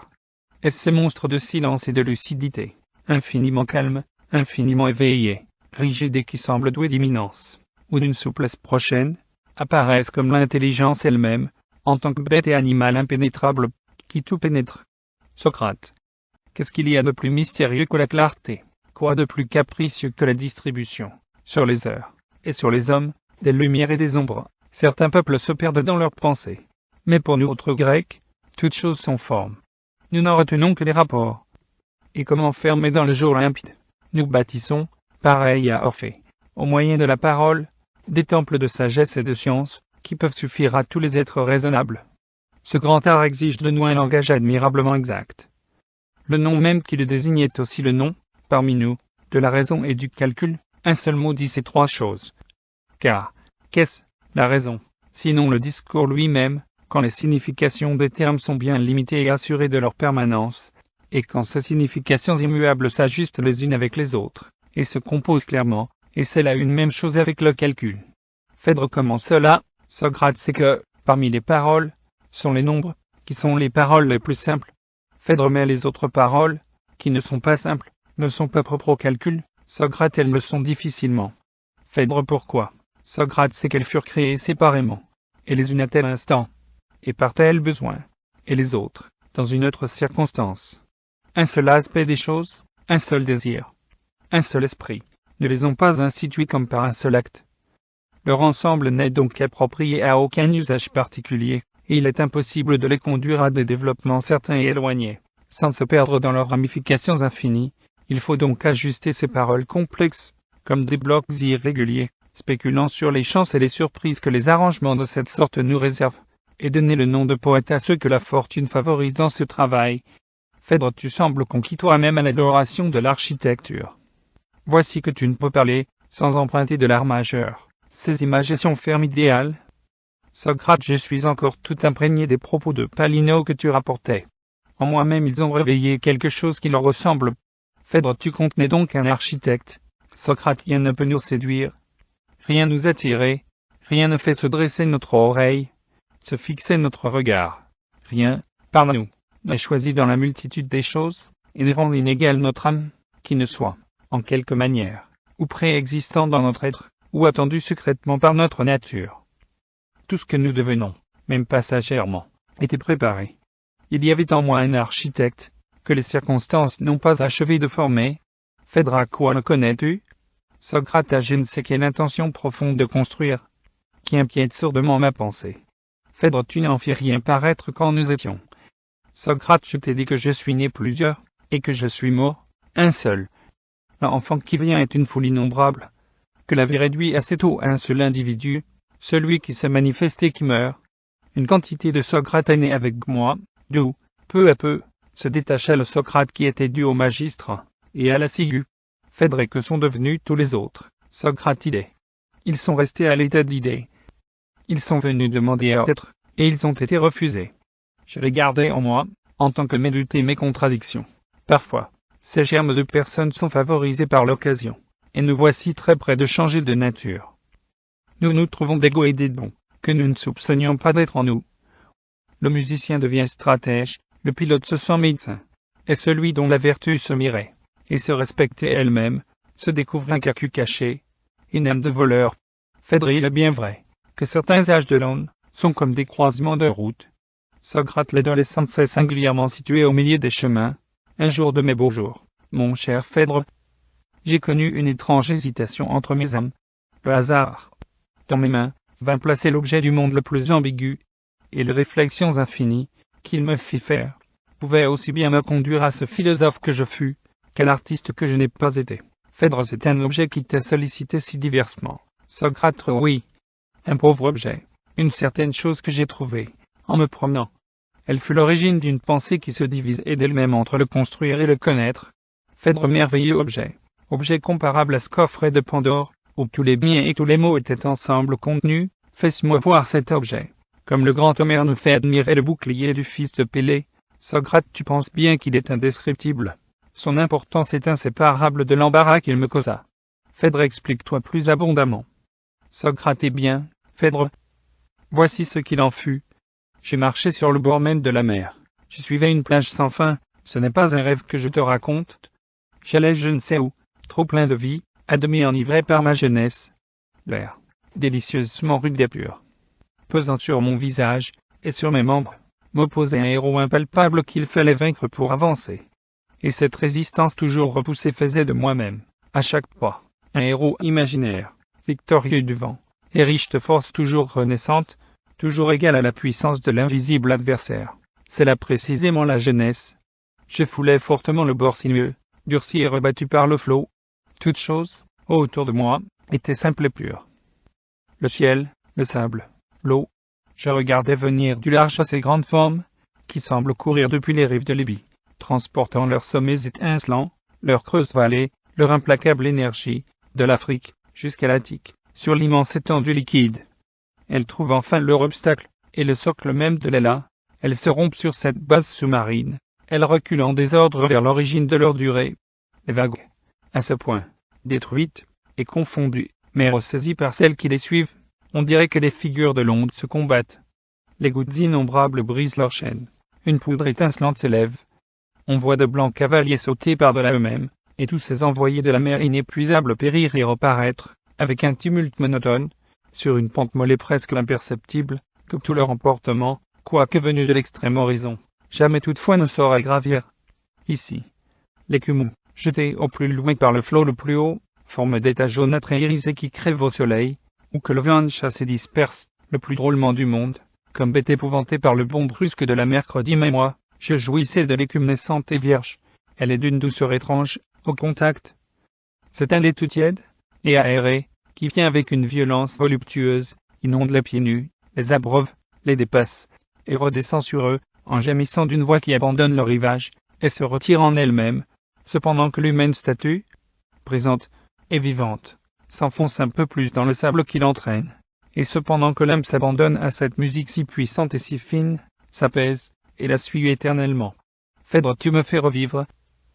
Ô langage chargé de sel, et paroles véritablement marines, Socrate, je me suis laissé parler. Nous avons l'éternité, pour discourir sur le temps. Nous sommes ici, pour épuiser nos esprits, à la manière de Danaïde. Phèdre l'objet, Socrate l'objet, j'y sur le bord où je marchais, où je me suis arrêté, où je t'ai parlé longuement d'un spectacle que tu connais aussi bien que moi, mais qui, rappelé dans ce lieu, emprunte une sorte de nouveauté de ce fait qu'il est à jamais disparu. Attends donc, et dans quelques mots, je vais trouver ce que je ne cherchais pas. Phèdre, nous sommes bien toujours sur le rivage de la mer. Socrate, non nécessairement. Cette frontière de Neptune et de la terre, toujours disputée par les divinités rivales, est le lieu du commerce le plus funèbre, le plus incessant. Ce que rejette la mer, ce que la terre ne sait pas retenir, les épaves énigmatiques, les membres affreux des navires disloqués, aussi noirs que le charbon, et tels que si les eaux salées les avaient brûlés, les charognes horriblement becquetées, et toutes lissées par les flots, les herbages élastiques arrachés par les tempêtes aux pâtis transparentes des troupeaux de protés, les monstres dégonflés, aux couleurs froides et mourantes, toutes les choses enfin, que la fortune livre aux fureurs littorales, et aux litiges sans issue de l'onde avec le rivage, sont là portées et déportées, élevées, rabaissées, prises, perdues, reprises selon l'heure et le jour, tristes témoins de l'indifférence des destinées, ignobles trésors, et les joies d'un échange perpétuel, comme il est stationnaire. Phèdre, c'est là que tu as trouvé, Socrate, la même. J'ai trouvé une de ces choses rejetées par la mer, une chose blanche, et de la plus pure blancheur, polie, et dure, et douce, et légère. Elle brillait au soleil, sur le sable léché, qui est sombre, et semé d'étincelles. Je la pris, je soufflai sur elle, je la frottai sur mon manteau, et sa forme singulière arrêta toutes mes autres pensées. Qui t'a faite, pensai-je? Tu ne ressembles à rien, et pourtant tu n'es pas informe. Es-tu le jeu de la nature? Au privé de nom, et arrivé à moi, de par les dieux, au milieu des immondices, que la mer a répudié cette nuit, Phèdre, de quelle grandeur était cet objet? Socrate, gros à peu près comme mon poing. Phèdre, de quelle matière? Socrate, de la même matière que sa forme. Matière à doute. C'était peut-être un ossement de poisson bizarrement usé par le frottement du sable fin sous les eaux, ou de l'ivoire taillé pour je ne sais quel usage, par un artisan d'au-delà les mers. Qui sait, divinité, peut-être, périt avec le même vaisseau, qu'elle était faite pour préserver de sa perte.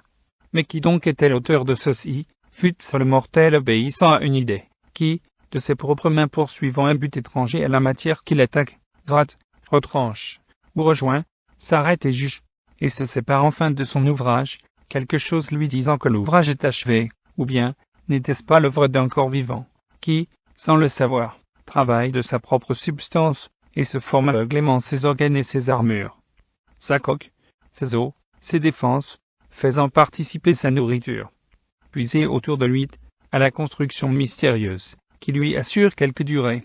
Mais, peut-être, ce n'était que le fruit d'un temps infini, moyennant l'éternel travail des ondes marines, le fragment d'une roche, à force d'être roulé et heurté de toutes parts. Si la roche est d'une matière inégalement dure, et ne risque à la longue de s'arrondir, peut bien prendre quelques apparences remarquables.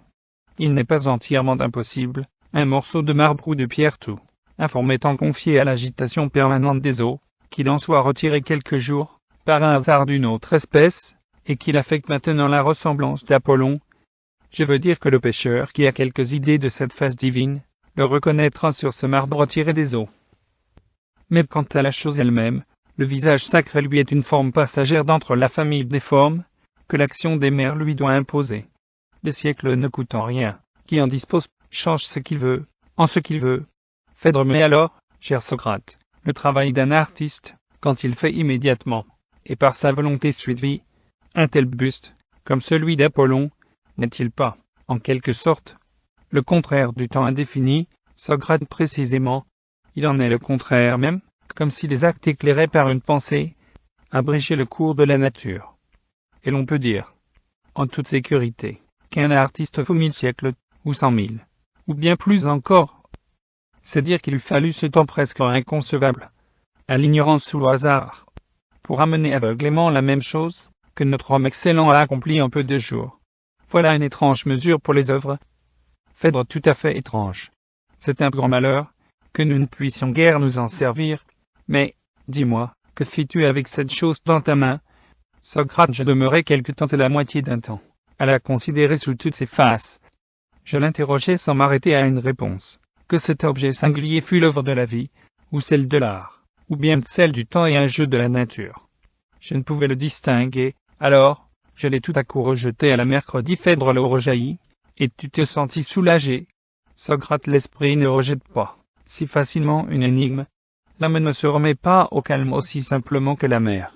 Cette question qui venait de naître, ne manquant de subside, ni de résonance, ni de loisir, ni d'espace, dans mon âme, commença de croître, et pendant des heures, m'exerça. J'avais beau respirer délicieusement, et laisser se réjouir mes regards des brillantes beautés de l'étendue, toutefois je me sentais le captif d'une pensée. Mes souvenirs l'alimentaient d'exemples, qu'elle essayait de tourner à son avantage. Je lui présentais 1000 choses, car je n'étais pas encore, en ce temps-là, si expert dans l'art de réfléchir et de me leurrer, que je pressentisse ce qu'il fallait, et ce qu'il ne fallait pas exiger d'une vérité trop jeune encore, et trop délicate, pour supporter toutes les rigueurs d'un long interrogatoire. Phèdre, voyant un peu cette vérité si fragile. Socrate, je n'ose guère t'en offrir l'amusement. Phèdre, mais c'est toi qui l'as proposé. Socrate, oui. Je la croyais plus honorable à exposer, mais à mesure que je m'approche, et me trouvant tout près de la dire, la pudeur me saisit, et je ressens quelque vergogne à te faire connaître cette naïve production de mon âge d'or.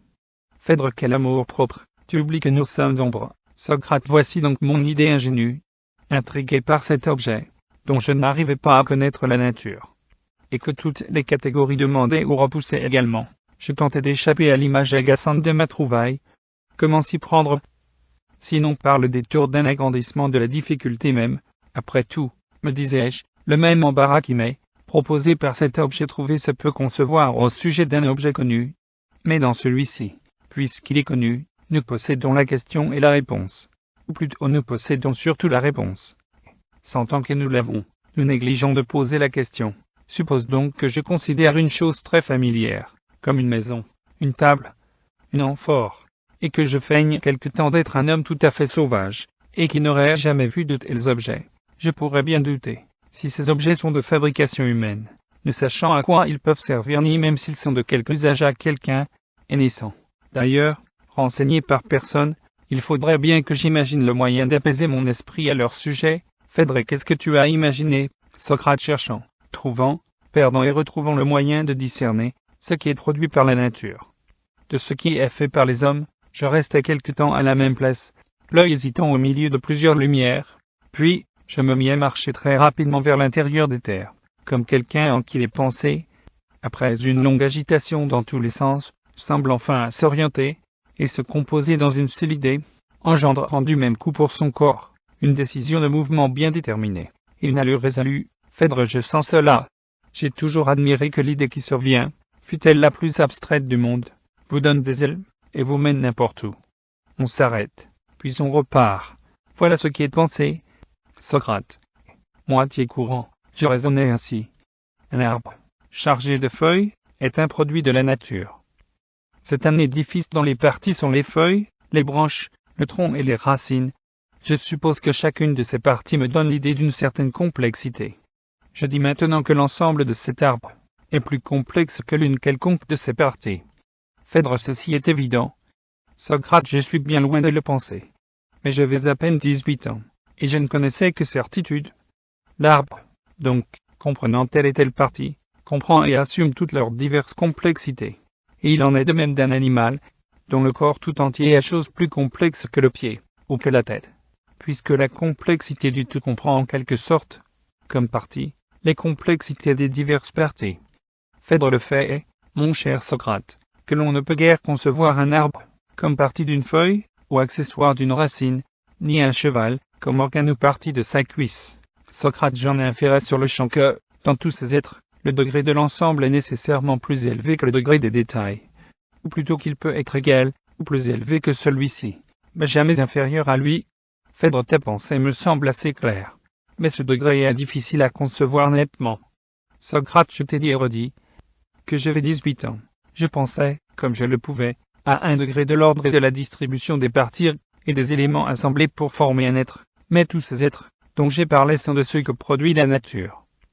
Ils s'accroissent de façon telle que la matière dont ils sont faits, les formes qu'ils revêtent, les fonctions qu'ils comportent, les moyens qu'ils possèdent de composer avec les localités et les saisons, soient liés entre eux invisiblement par de secrètes relations.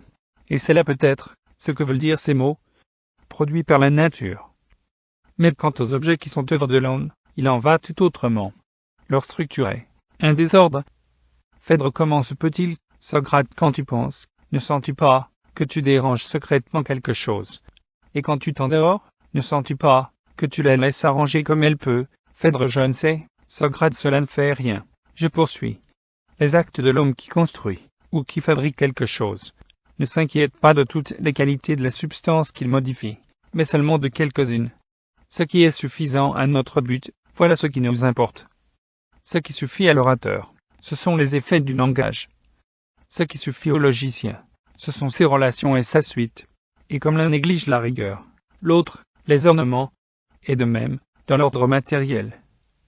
Une roue, une porte, une cuve, demandant telle solidité, tel poids, telle facilité d'ajustement ou de travail, et si le châtaignier, ou l'homme, ou le chêne y sont également, ou presque également, propres, le charron ou le menuisier les emploieront à peu près indifféremment, ne regardant qu'à la dépense. Mais tu ne vois pas dans la nature le citronnier produire les pommes, quoique, peut-être, cette année-là, elle lui coûterait moins cher à former que des citrons. L'homme, te dis-je, fabrique par abstraction, ignorant et oubliant une grande partie des qualités de ce qu'il emploie, s'attachant seulement à des conditions claires et distinctes, qui peuvent, le plus souvent, être simultanément satisfaites, non par une seule, mais par plusieurs espèces de matières. Il boit du lait, ou du vin, ou de l'eau, ou de la cervoise, indifféremment dans l'or, dans le verre, dans la corne, ou dans l'onyx, et que le vase soit large ou élancé, ou en forme de feuille, ou de fleur, ou bizarrement tordu sur son pied, le buveur ne regarde guère que le boire. Celui même qui a fait cette coupe n'a jamais pu que grossièrement accorder entre elles sa substance, sa forme et sa fonction. Car la subordination intime de ces trois choses et leur profonde liaison ne pourrait être l'œuvre que de la nature naturante elle-même. L'artisan ne peut faire son ouvrage sans violer ou déranger un ordre, par les forces qu'il applique à la matière pour l'adapter à l'idée qu'il veut imiter, et à l'usage qu'il prévoit. Il est donc conduit inévitablement à produire des objets, dont l'ensemble est d'un degré toujours inférieur au degré de leur partie. S'il construit une table, l'assemblage de ce meuble est un arrangement bien moins complexe que celui de la texture des fibres du bois, et il rapproche grossièrement, dans un certain ordre étranger, les morceaux d'un grand arbre, lesquels s'est formé et développé dans d'autres rapports. Phèdre, il me vient à l'esprit un étrange exemple de ce désordre. Socrate, et lequel, Phèdre l'ordre même, l'ordre si admirable, que l'art du stratège impose aux individus eux-mêmes, quand on les prépare à servir dans leur rang. Te souvient-il, cher Socrate, de ces journées dépensées aux alignements, et aux formations, aux massifs ou déployés, qui accoutument la jeunesse à l'obéissance militaire, et à l'unanimité dans l'action. Socrate par Hercule, je fus soldat, et bon soldat. Phèdre bien, ses longues lignes hérissées, ses phalanges de formidable carrure, ces rectangles armés, que nous formions dans les plaines poussiéreuses, n'étaient-ce pas des figures très simples, cependant que chaque élément de ces figures était l'objet le plus complexe du monde, un homme, et même, parmi ces hommes, il y avait des Socrates et des Phidias, des Périclès et des Zénons, admirables éléments en qui s'ajoute à la complexité ordinaire des humains, toutes celles des univers possibles, qu'ils ont dans l'esprit. Socrate, ton exemple est assez bon. J'ai souvenir qu'il me fallait quelquefois en appeler à ma raison, pour faire accepter à mon âme riche et nombreuse, ce rôle de simple unité, et de partie indiscernable d'une armée. Tu vois donc que l'ordre et le désordre, convenablement maniés, expliquent, ou, du moins, rapprochent bien des choses.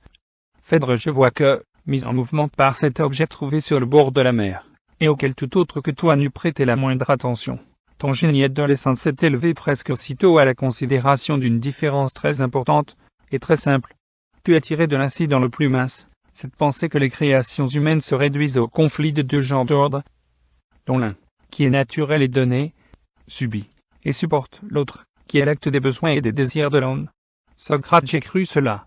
L'homme n'a pas besoin de toute la nature, mais seulement d'une partie d'elle. Philosophe est celui qui se fait une idée plus étendue, et veut avoir besoin de tout. Mais l'homme qui ne veut qu'y vivre, n'a besoin ni du fer ni de l'air en ox même, mais seulement de telle dureté, ou de telle ductilité. Il est contraint de les prendre où elles se trouvent, c'est-à-dire dans un métal qui a aussi d'autres qualités indifférentes. Il ne regarde que son but. S'il veut enfoncer un clou, il le frappe avec une pierre, ou avec un marteau qui est de fer, ou de bronze, ou même de bois très dur. Et il l'enfonce à petits coups, ou d'un seul plus énergique, ou parfois par une pression. Qu'importe à lui, le résultat est le même, le clou est enfoncé. Mais si l'on ne regarde pas à suivre le fil de cette action, et qu'on envisage toutes les circonstances, ces opérations paraissent entièrement différentes, et des phénomènes incomparables entre eux. Phèdre, je conçois maintenant, comme tu as pu hésiter entre le construire et le connaître. Socrate, il faut choisir d'être un homme, ou bien un esprit. L'homme ne peut agir que parce qu'il peut ignorer, et se contenter d'une partie de cette connaissance qui a sa bizarrerie particulière, laquelle connaissance est un peu plus grande qu'il ne faut.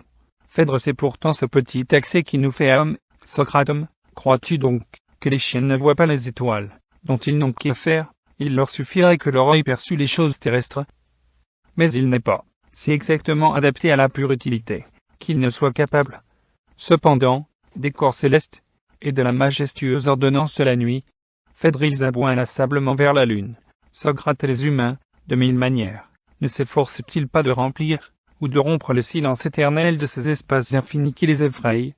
Phèdre, ta propre vie s'y est consumée, mais moi, je ne me console point de la mort de cet architecte qui était en toi, et que tu as assassiné pour avoir trop médité sur le fragment d'une coquille, avec ta profondeur et tes finesses prodigieuses. Socrate, tu aurais laissé derrière toi nos constructeurs les plus fameux. Ictino, ni Zepalino de Mégare, ni Chersiphron de Nios, ni Spintano de Corinthe, n'eussent été capables de rivaliser avec Socrate l'Athénien. Socrate, Phèdre, je t'en supplie, cette matière subtile dont nous sommes faits à présent, ne nous permet pas de rire. Je me sens devoir rire, mais je ne puis pas. Cesse donc, Phèdre, mais sans rire. Socrate, qu'aurais-tu fait, architecte? Socrate, que sais-je? Je vois seulement, à peu près, comme j'aurais conduit mes pensées. Phèdre, conduis-le tout au moins, jusqu'au seuil de l'édifice que tu n'as pas construit. Socrate, il me suffit de poursuivre cette espèce de raisonnement de rêverie, que je te faisais tout à l'heure. Nous avons dit, ou à peu près dit, que toutes les choses visibles procèdent de trois modes de génération, ou de production qui, d'ailleurs, se mêlent et se pénètrent. Les unes font principalement paraître le hasard, comme on le voit par les débris d'une roche, ou par un paysage, non choisi, peuplé de plantes ça et là poussées. Les autres, comme la plante elle-même, ou l'animal, ou le morceau de sel, dont les facettes pourprées s'agglomèrent mystérieusement, font concevoir un accroissement simultané, sûr et aveugle, dans une durée où ils semblent contenus en puissance. On dirait que ces choses seront atteintes ce qu'elles furent, et aussi qu'elles augmentent en harmonie avec les autres choses environnantes. Il y a, enfin, les œuvres de l'homme, qui traversent, en quelque sorte, cette nature et ce hasard, les utilisant, mais les violant, et en étant violés, selon ce que nous avons dit, il y a un instant. Or, l'arbre ne construit ses branches ni ses feuilles, ni le coq, son bec et ses plumes. Mais l'arbre et toutes ses parties, et le coq, et toutes les siennes, sont construits par les principes mêmes, non séparés de la construction. Ce qui est fait, sont indivisibles. Et il en est ainsi de tous les corps vivants, ou quasi-vivants, comme les cristaux. Ce ne sont pas des actes qui les engendrent, et on ne peut expliquer leur génération par aucune combinaison d'actes, car les actes supposent déjà les vivants. On ne peut dire, non plus, qu'ils soient spontanés. Ce mot est un simple aveu d'impuissance. Nous savons, d'ailleurs, que mille choses sont nécessaires dans le voisinage de ces êtres, pour qu'ils soient. Ils dépendent de toutes choses, quoique l'action de toutes choses semble, à soi seule, incapable de les créer. Mais quant aux objets faits par l'homme, ils sont dus aux actes d'une pensée. Les principes sont séparés de la construction, et comme imposés à la matière par un tyran étranger, qui lui communique par des actes. La nature, dans son travail, ne distingue pas les détails de l'ensemble, mais pousse à la fois de toutes parts, s'enchaîne en elle-même, sans essai, sans retour, sans modèle, sans visée particulière, sans réserve. Elle ne divise pas un projet de son exécution. Elle ne va jamais directement, et sans égard aux obstacles, mais elle se compose avec eux, les mélange à son mouvement, les tourne ou les emploie, comme si le chemin qu'elle prend, la chose qui emprunte ce chemin, le temps des pensées à le parcourir, les difficultés mêmes qui l'opposent, étaient d'une même substance. Si un homme agite son bras, on distingue ce bras de son geste, et l'on conçoit entre le geste et le bras une relation purement possible. Mais, du côté de la nature, ce geste du bras et le bras même ne se peuvent séparer. Phèdre, les construire serait donc de créer par principe séparé. Socrate, oui, le fait de l'homme est de créer en deux temps, dont l'un s'écoule dans le domaine du pur possible, au sein de la substance subtile qui peut imiter toute chose, et les combiner à l'infini entre elles. L'autre temps est celui de la nature. Il contient, d'une certaine façon, le premier, et d'une autre façon, il est contenu en lui. Nos actes participent des deux. Le projet est bien séparé de l'acte, et l'acte, du résultat. Phèdre. Mais, comment peut-on concevoir la séparation, et comment trouver les principes? Socrate, ils ne sont pas toujours si distincts, que je l'ai dit. Et tous les hommes, d'ailleurs, ne les distinguent pas également, mais une réflexion très simple et très primitive suffit à en donner l'idée. L'homme discerne trois grandes choses dans le tout. Il y trouve son corps, il y trouve son âme, et il y a le reste du monde. Entre ces choses, ça fait un commerce incessant, et parfois même, une confusion se perd. Mais jamais un certain temps ne s'écoule, que ces trois choses ne se distinguent l'une de l'autre nettement. On dirait que leur mélange n'est pas durable, et que cette division doit nécessairement se réveiller, de temps à autre. Phèdre l'homme qui dort, prend quelquefois sa jambe pour une pierre, et son repos pour un mouvement. Il prend son désir pour une lumière, le bruit de son sang pour une voix mystérieuse. Le sentiment de son propre visage effleuré par une mouche lui apparaît un visage terrifiant qui le poursuivrait. Mais, en effet, tout cela ne saurait durer. Il se réveille, rejetant le passé loin de son corps, le réservant à son âme. Il divise de nouveau toutes choses, et se rebâtit selon ses principes. Socrate, il est donc raisonnable de penser que les créations de l'homme sont faites, ou bien en vue de son corps, et c'est là le principe que l'on nomme utilité, ou bien en vue de son âme, et c'est là ce qu'il recherche sous le nom de beauté. Mais, d'autre part, celui qui construit ou qui crée, ayant affaire au reste du monde et au mouvement de la nature, qui tend perpétuellement à dissoudre, à corrompre, ou à renverser ce qu'il fait, il doit reconnaître un troisième principe, qu'il essaye de communiquer à ses œuvres, et qui exprime la résistance qu'il veut qu'elles opposent à leur destin de périr. Il recherche donc la solidité ou la durée. Phèdre voit là bien les grands caractères d'une œuvre complète. Socrate, la seule architecture les exige, et les porte au point le plus haut. Phèdre, je la regarde comme le plus complet des arts. Socrate, ainsi, le corps nous contraint de désirer ce qui est utile ou simplement commode, et l'âme nous demande le beau. Mais le reste du monde, et ses lois comme ses hasards, nous oblige à considérer en tout ouvrage la question de sa solidité. Phèdre, mais ces principes, si distincts dans l'expression que tu en donnes, ne sont-ils pas, dans le fait, toujours mêlés? Il me semblait parfois qu'une impression de beauté naquit de l'exactitude, et qu'une sorte de volupté fut engendrée par la conformité presque miraculeuse d'un objet, avec la fonction qu'il doit remplir. Il arrive que la perfection de cette aptitude excite en nos âmes le sentiment d'une parenté entre le beau et le nécessaire, et que la facilité, ou la simplicité finale du résultat, comparée à la complication du problème, nous inspire je ne sais quel enthousiasme. L'élégance inattendue nous enivre. Rien, dans ces heureuses fabrications, rien ne figure que d'utile. Elles ne retiennent plus rien, qui ne soit uniquement déduit des exigences de l'effet à obtenir. Mais on sent qu'il fallait presque un dieu pour une déduction si pure. Il y a des outils admirables, étrangement clairs, et nets comme des ossements, comme eux, qui attendent des actes ou des forces, et rien de plus. Socrate, ils se font fait d'eux-mêmes, en quelque sorte. L'usage séculaire a trouvé nécessairement la meilleure forme. La pratique innombrable rejoint un jour l'idéal, et s'y arrête. Les milliers d'essais de milliers d'hommes convergeant lentement, vers la figure la plus économe, et la plus sûre. Celle-ci atteinte, tout le monde l'imite. Et les millions de ces répliques, répondent à jamais aux myriades de tâtonnements antérieurs, et les recouvrent. Cela se voit jusque dans l'art capricieux des poètes, et non seulement dans le matériel du charron, et de l'orfèvre. Qui sait même, Phèdre, si l'effort des humains dans la recherche de Dieu, les pratiques, les prières essayées, la volonté obstinée de trouver les plus efficaces, qui sait si les mortels, à la longue, ne trouveront pas une certitude, ou une incertitude, stable, et conforme exactement à leur nature. Sinon à celle même du Dieu, Phèdre, il y a aussi des discours si brefs, et donc quelques-uns n'ont qu'un mot, mais si pleins, et qui dans leur nette énergie, répondent à tout si profondément, qu'ils paraissent concentrer des années de discussions internes, et d'éliminations secrètes. Ils sont indivisibles et décisifs, comme des actes souverains. Les hommes vivront longtemps de ces quelques paroles, et les géomètres, croient-tu qu'il n'y ait pas chez eux une recherche singulière, et des exemples merveilleux de cette espèce rigoureuse de beauté? Socrate, mais elle est, ce qu'ils ont de plus précieux. Chaque but particulier qu'ils poursuivent, ils y tendent par le rapprochement des vérités les plus générales, lesquelles, ils semblent, d'abord, réunir et composer sans arrière-pensée.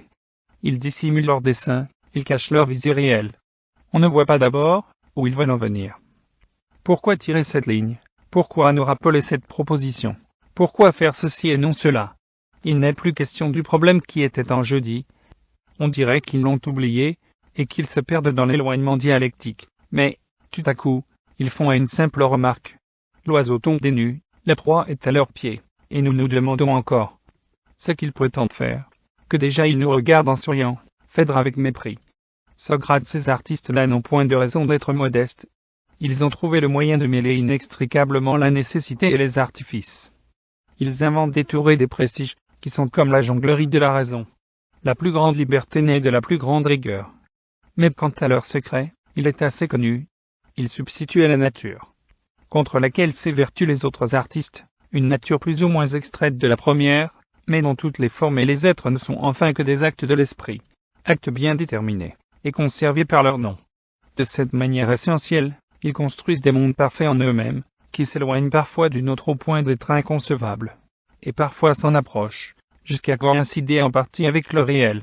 Phèdre, il arrive que l'extrême de la spéculation donne parfois des armes à la pratique. Socrate s'est étendu de leur pouvoir, et le triomphe même de ce mode de construire dont je te parlais. Phèdre par principe séparé, Socrate par principe séparé. Phèdre, je vois bien ces principes et cette séparation dans les choses spéculatives, mais le réel se prête-t-il aussi bien à ces distinctions? Socrate pas si aisément. Tout ce qui est sensible existe, en quelque sorte, de plusieurs façons. Tout ce qui est réel tient à une infinité de suites, remplit 1000 fonctions. Il emporte avec soi bien plus de caractères et de conséquences que l'acte d'une pensée n'en peut embrasser. Mais dans certains cas, et pour un certain temps, l'homme se soumet à cette réalité si nombreuse, et en triomphe quelque peu. Phèdre, j'ai entendu les mêmes choses au Pirée. Une bouche très salée tenait des propos peu différents de ceux-ci. Elle disait crûment qu'il fallait ruser avec la nature, suivant l'occurrence, l'imiter pour la contraindre, l'opposer à elle-même, et lui ravir le secret qui se retournasse contre son mystère. Socrate, tu as donc connu une quantité de Palinaux. Phèdre, je suis naturellement curieux des gens de métier. Je recherche avidement les personnes, de qui les idées et les actes s'interrogent, et se répondent nettement. Mon sage du Pirée était un Phénicien d'une étrange multiplicité. Il fut d'abord esclave, en Sicile. D'esclave, il devint mystérieusement le patron d'une barque, et de marin, se fit maître Calfa. Là de Radoub, et laissant les vieilles coques pour les neufs, il s'institua constructeur de navires. Sa femme tenait un cabaret à quelques pas de son chantier. Je n'ai pas vu de mortel plus varié dans ses moyens, plus instruit en stratagème, plus curieux de tout ce qui ne le regardait pas, plus habile à s'en servir dans les choses qui le concernaient. Il a envisagé toutes les affaires sous le seul rapport de la pratique et des procédés. Même le vice et la vertu lui étaient des occupations qui ont leur temps et leurs élégances particuliers, et qui s'exercent selon l'occasion. Parfois, disait-il, on prend le large, et parfois on est au plus près. L'essentiel est de naviguer proprement. Fermez les guillemets, je pense bien qu'il a dû sauver quelques hommes dans des événements de mer, et en assassiner quelques autres à cause de ces difficultés qui naissent dans les lupanars, ou dans des négociations laborieuses entre pirates. Mais le tout, bien exécuté. Socrate, j'ai grand peur que son ombre ne soit du côté de chez Ixion. Phèdre bas, il se sera tiré d'affaire. Il n'a jamais perdu la tête. Il se répétait à tout moment. Tiens bon, quel brave homme c'est, jamais un regret, jamais un reproche, jamais un remords, jamais un souhait, mais tout acte et argent comptant. Socrate qui vient faire cette canaille dans notre Anaïs, Phèdre, tu vas voir quel coup de main le cher homme va nous donner. Sache donc, délectable Socrate, qu'il était pourvu des oreilles les plus fines et les plus profondes que jamais crâne ait possédées. Tout ce qui pénétrait dans ces labyrinthes embroussaillés était la proie d'un monstre singulièrement avide. La bête qui s'abritait dans cette forte coquille s'engraissait de toutes choses précises. Je ne sais combien de langages, de recettes, elle avait digéré, combien de sagesses variées, elle avait changé en une substance choisie. Elle avait sucé tant d'autres cervelles. Je l'imaginais entourée des débris et des coques vides de 1000 esprits épuisés. Socrate, mais tu me peines un poulpe. Phèdre, mais un poulpe qui interroge les eaux peuplées, choisit, bondit, brandissant ses fouets dans l'épaisseur de l'onde, et qui vertigineusement s'empare de ce qui lui convient.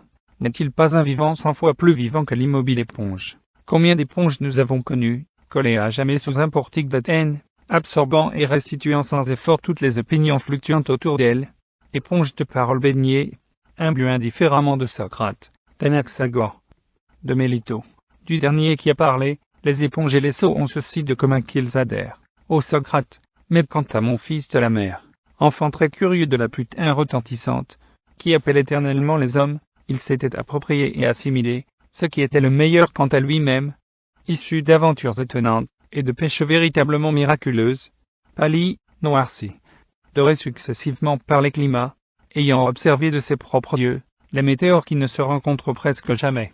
Rusé avec les poissons les plus subtils, séduit les marchands les plus durs, embobine les plus infidèles, et barquinier, c'est et là, quant au salaire, à donner, ou à recevoir, avec bien des aigres prostituées. Cet homme, le croirais-tu, quand il revenait des périls, allait, se reprenant des plus basses débauches, s'entretenir avec les savants hommes, les sages et les doctes qu'il avait appris de révérer. Socrate, où l'avait-il appris? Phèdre sur la mercredi là, quand tu es perdu loin des terres. Le navire étant comme un aveugle abandonné sur le toit d'une maison, il arrive que le conseil donné par un de ces sages te soit le signe du salut. Une parole de Pythagore, un précepte et un nombre qu'on retient de Thalès. Si tout à coup, quelques planètes se découvrent, et si le sang-froid ne t'a pas abandonné, te reconduise à la vie. Socrate. Mais, toi-même, où me conduis-tu?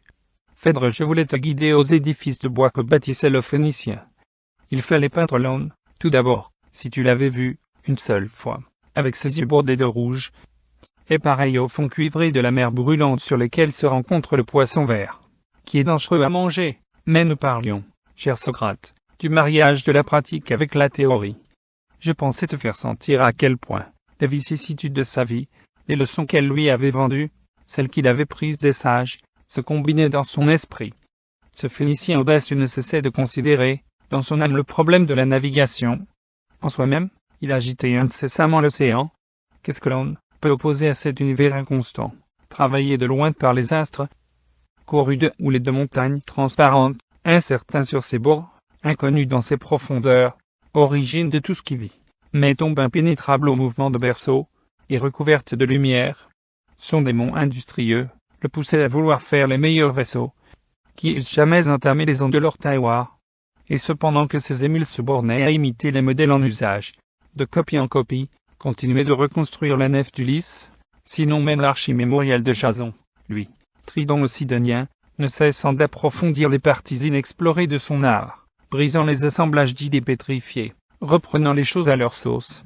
Socrate, la plupart, cher Phèdre, raisonne sur des notions qui, non seulement sont toutes faites, mais encore que personne n'a faites. Nul n'en est responsable, et donc quel cerveau mêle tout le monde. Phèdre, mais lui, te dis-je, c'était fait des clartés toutes personnelles. Socrate, ce sont là les seuls qui puissent être universels. Phèdre, il imaginait passionnément les natures des vents et des eaux, la mobilité et la résistance de ces fluides. Des clartés toutes personnelles. Socrate, ce sont là les seuls qui puissent être universels. Phèdre, il imaginait passionnément les natures des vents et des eaux, la mobilité et la résistance de ces fluides. Clarté toute personnelle. Socrate, ce sont là les seuls qui puissent être universels. Phèdre, il imaginait passionnément les natures des vents et des eaux, la mobilité et la résistance de ces fluides. Là les seuls qui puissent être universels. Phèdre, il imaginait passionnément les natures des vents et des eaux, la mobilité et la résistance de ces fluides. Seuls qui puissent être universels. Phèdre, il imaginait passionnément les natures des vents et des eaux, la mobilité et la résistance de ces fluides. Universel. Phèdre, il imaginait passionnément les natures des vents et des eaux, la mobilité et la résistance de ces fluides. Nature des vents et des eaux, la mobilité et la résistance de ces fluides. Vents et des eaux, la mobilité et la résistance de ces fluides. Fluides. Il méditait la génération des tempêtes et des calmes, la circulation des courants tièdes, et de ces fleuves immiscibles, qui coulent, mystérieusement purs. Entre des murailles sombres d'eau salée, il considérait les caprices et les repentirs des brises, les incertitudes des fonds et des passes, et des traîtres estuaires. Socrate, par Dieu, comment de tout ceci faisait-il un navire?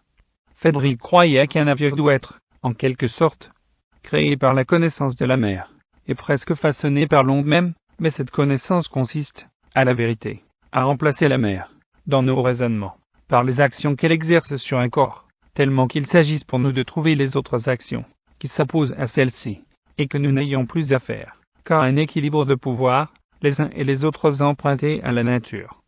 Oui, ils ne se combattaient pas utilement, mais nos pouvoirs, en cette matière, se réduisent à disposer de forme et de force.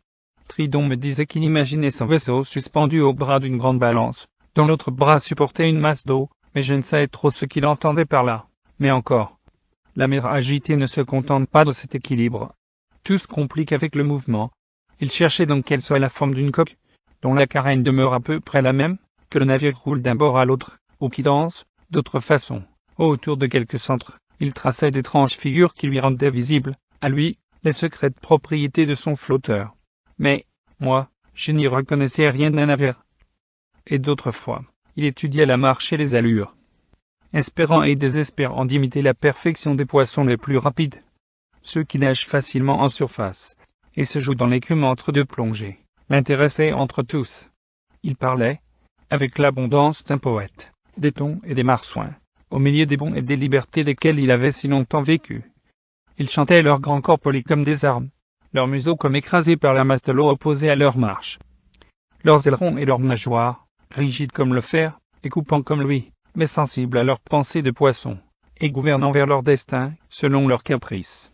Et puis, leur maîtrise vivante au milieu des tempêtes, on eût dit qu'ils sentaient par lui-même, leur forme favorable conduire, de la tête vers la queue, par le chemin le plus rapide, les eaux qui se trouvent devant eux, et qu'il s'agit, pour avancer, de remettre derrière soi. C'est une chose admirable, ô Socrate, que d'une part, si nul obstacle n'empêche tes courses, la course est tout à fait impossible.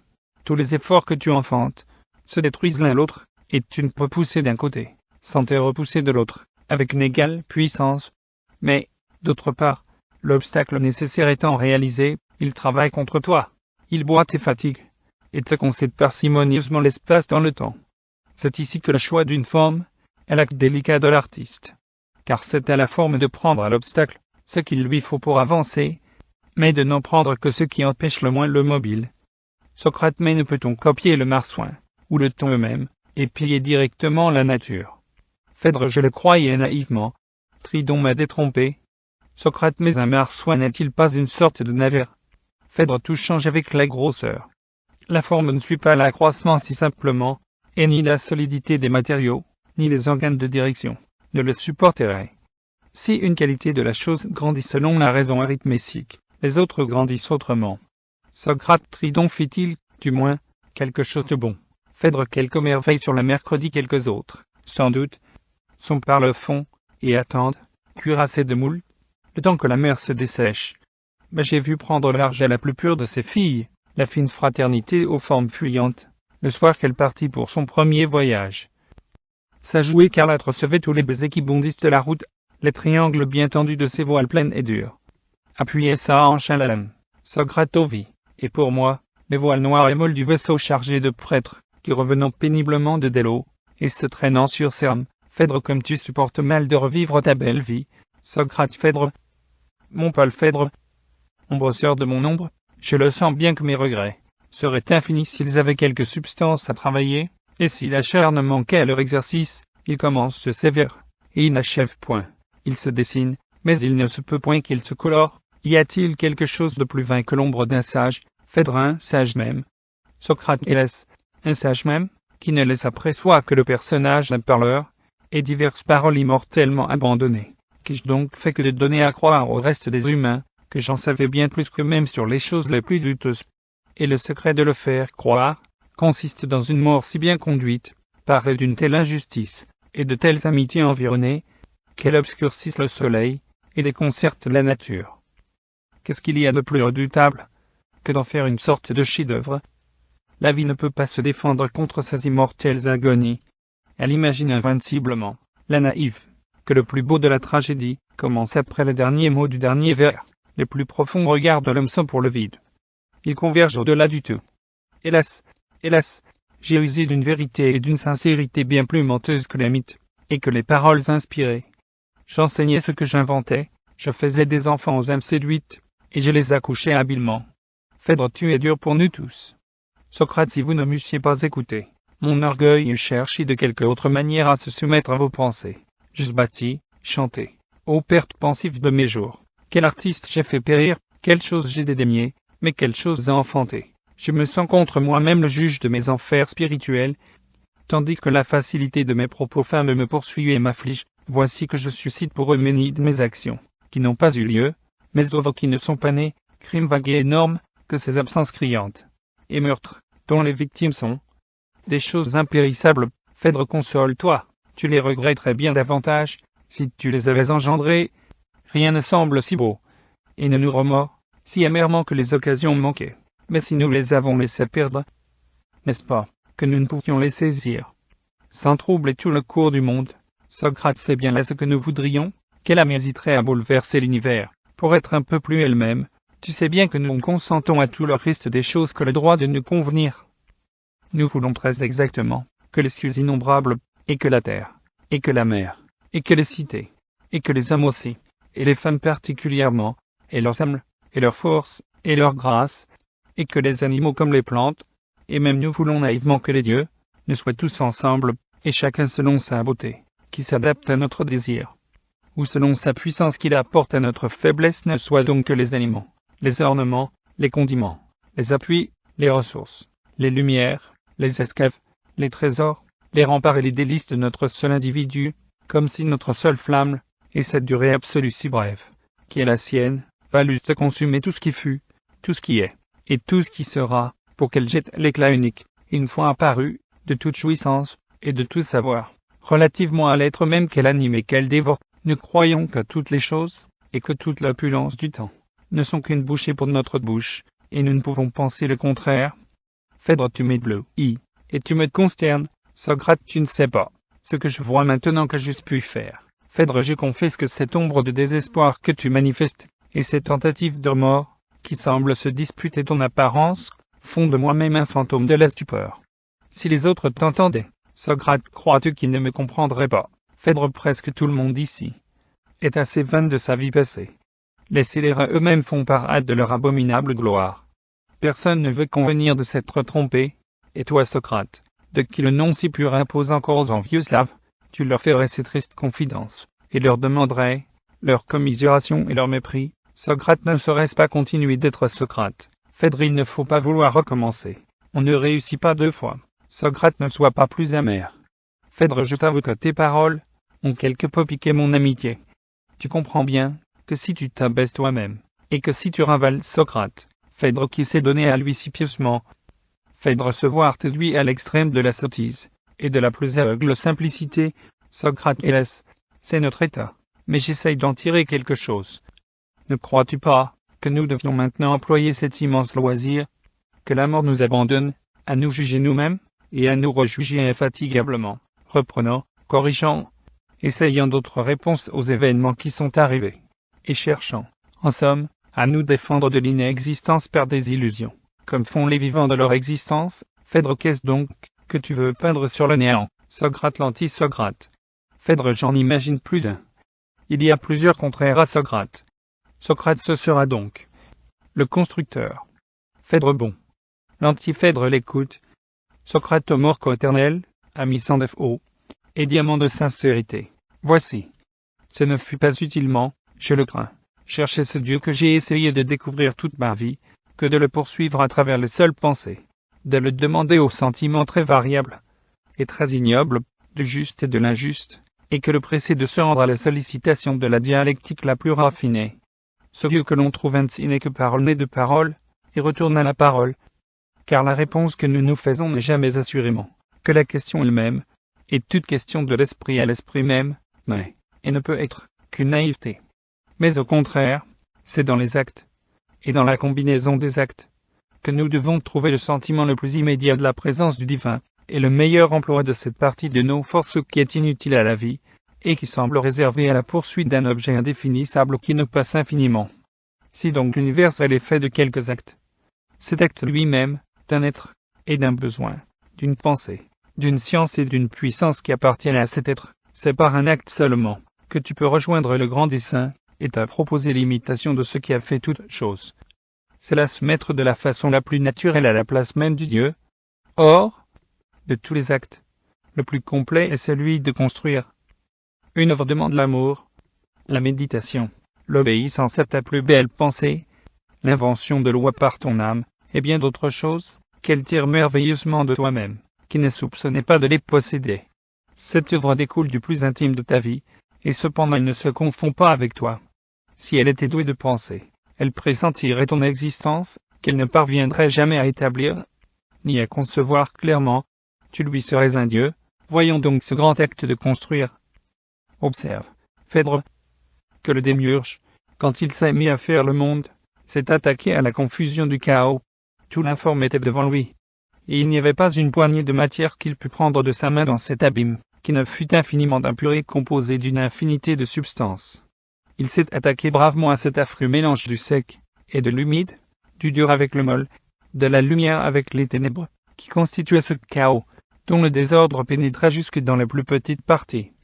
Il a débrouillé cette boue vaguement radieuse, où il n'y avait pas une particule de pur, et en qui toutes les énergies étaient délayées, tellement que le passé et l'avenir, l'accident et la substance, le durable et l'éphémère, le voisinage et l'éloignement, le mouvement et le repos, le léger avec le grave, s'y trouvaient aussi confondus que le vin peut l'être avec l'eau, quand il compose une coupe.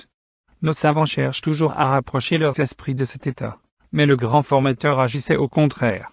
Il était ennemi des similitudes, et de ces identités cachées, qu'il nous enchante de surprendre. Il organisait l'inégalité.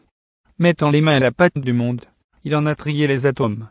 Il a divisé le chaud avec le froid, et le soir avec le matin, refoulé presque tout le feu dans les cavités souterraines, suspendu les grappes de glace au trait même de l'aurore, sous les voussures de l'éternel éther.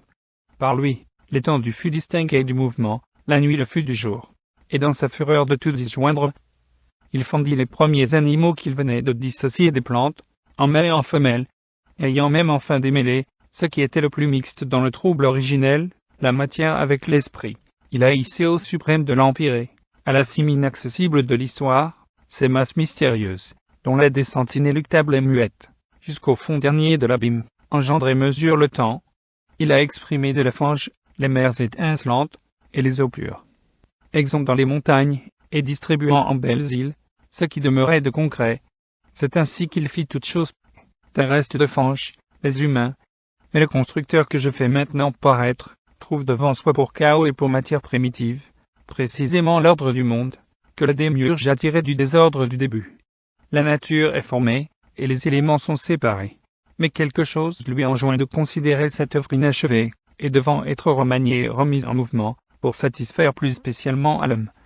Il prend pour origine de son acte le point même où le Dieu s'était arrêté. Au commencement, se dit-il, était ce qui est, les montagnes et les forêts, les gîtes et les filons, l'argile rouge, le blond sable, et la pierre blanche qui donnera la chaux. Il y avait aussi les bras musculeux des hommes, et les puissances massives des buffles et des bœufs.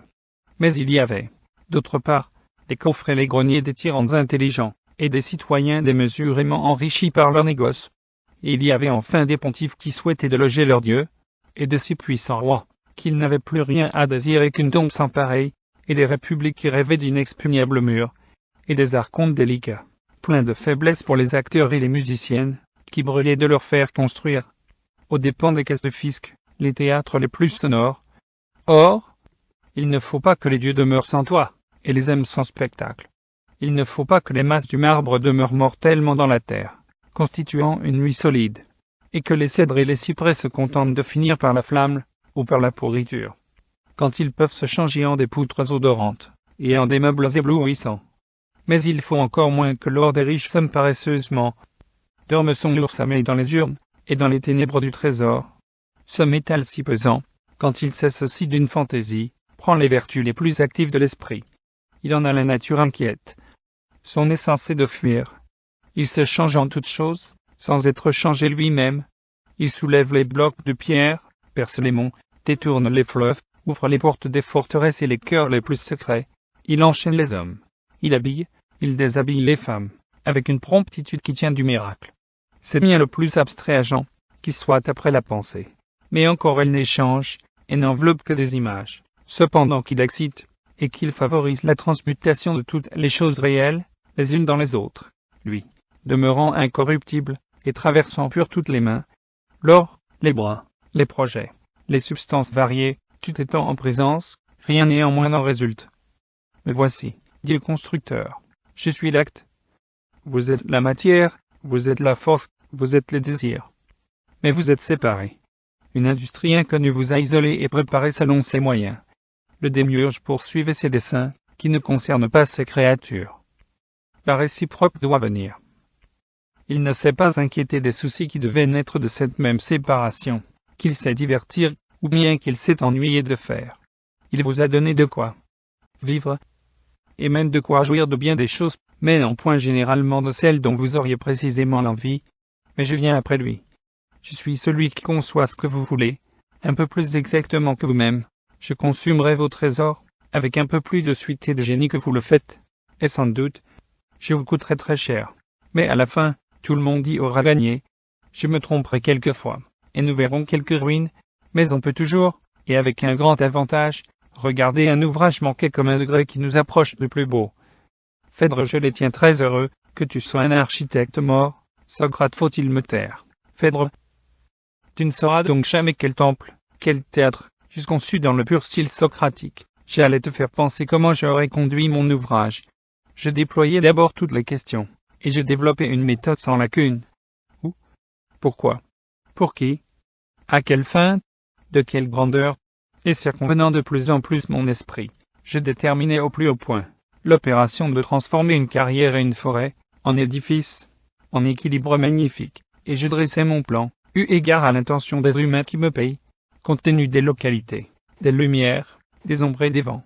Choix fait de l'emplacement selon sa grandeur, son exposition, ses accès, ses tenants et aboutissants, et la nature profonde du sous-sol. Puis, de matière brute, j'allais composer mes objets tout ordonnés à la vie et à la joie de la race vermeille, objets très précieux pour le corps, délicieux à l'âme, et que le temps lui-même doive trouver si dur, et si difficile à digérer, qu'il ne puisse les réduire qu'à coups de siècle. Et encore, les ayant revêtus d'une seconde beauté, une dorure douce sur eux, une majesté sacrée sur eux, et un charme de comparaison naissante, et de secrète tendresse tout autour d'eux, institués par la durée. Mais tu ne sauras plus rien. Tu ne peux concevoir que l'ancienne Socrate, et ton ombre routinière, Phèdre fidèle, Socrate, fidèle. Socrate alors, il faut me suivre. Et si je change, changer. Phèdre, mais vas-tu donc dans l'éternité révoquer toutes ces paroles qui te firent immortel? Socrate là-bas, immortel, relativement aux mortels, mais ici. Mais il n'y a pas d'ici. Et tout ce que nous venons de dire est aussi bien un jeu naturel du silence de ces enfers, que la fantaisie de quelques rhéteurs de l'autre monde, qui nous a pris pour marionnettes. Phèdre, c'est en quoi rigoureusement consiste l'immortalité. Yakitumi, voix de l'Internet. Iakaiteo.com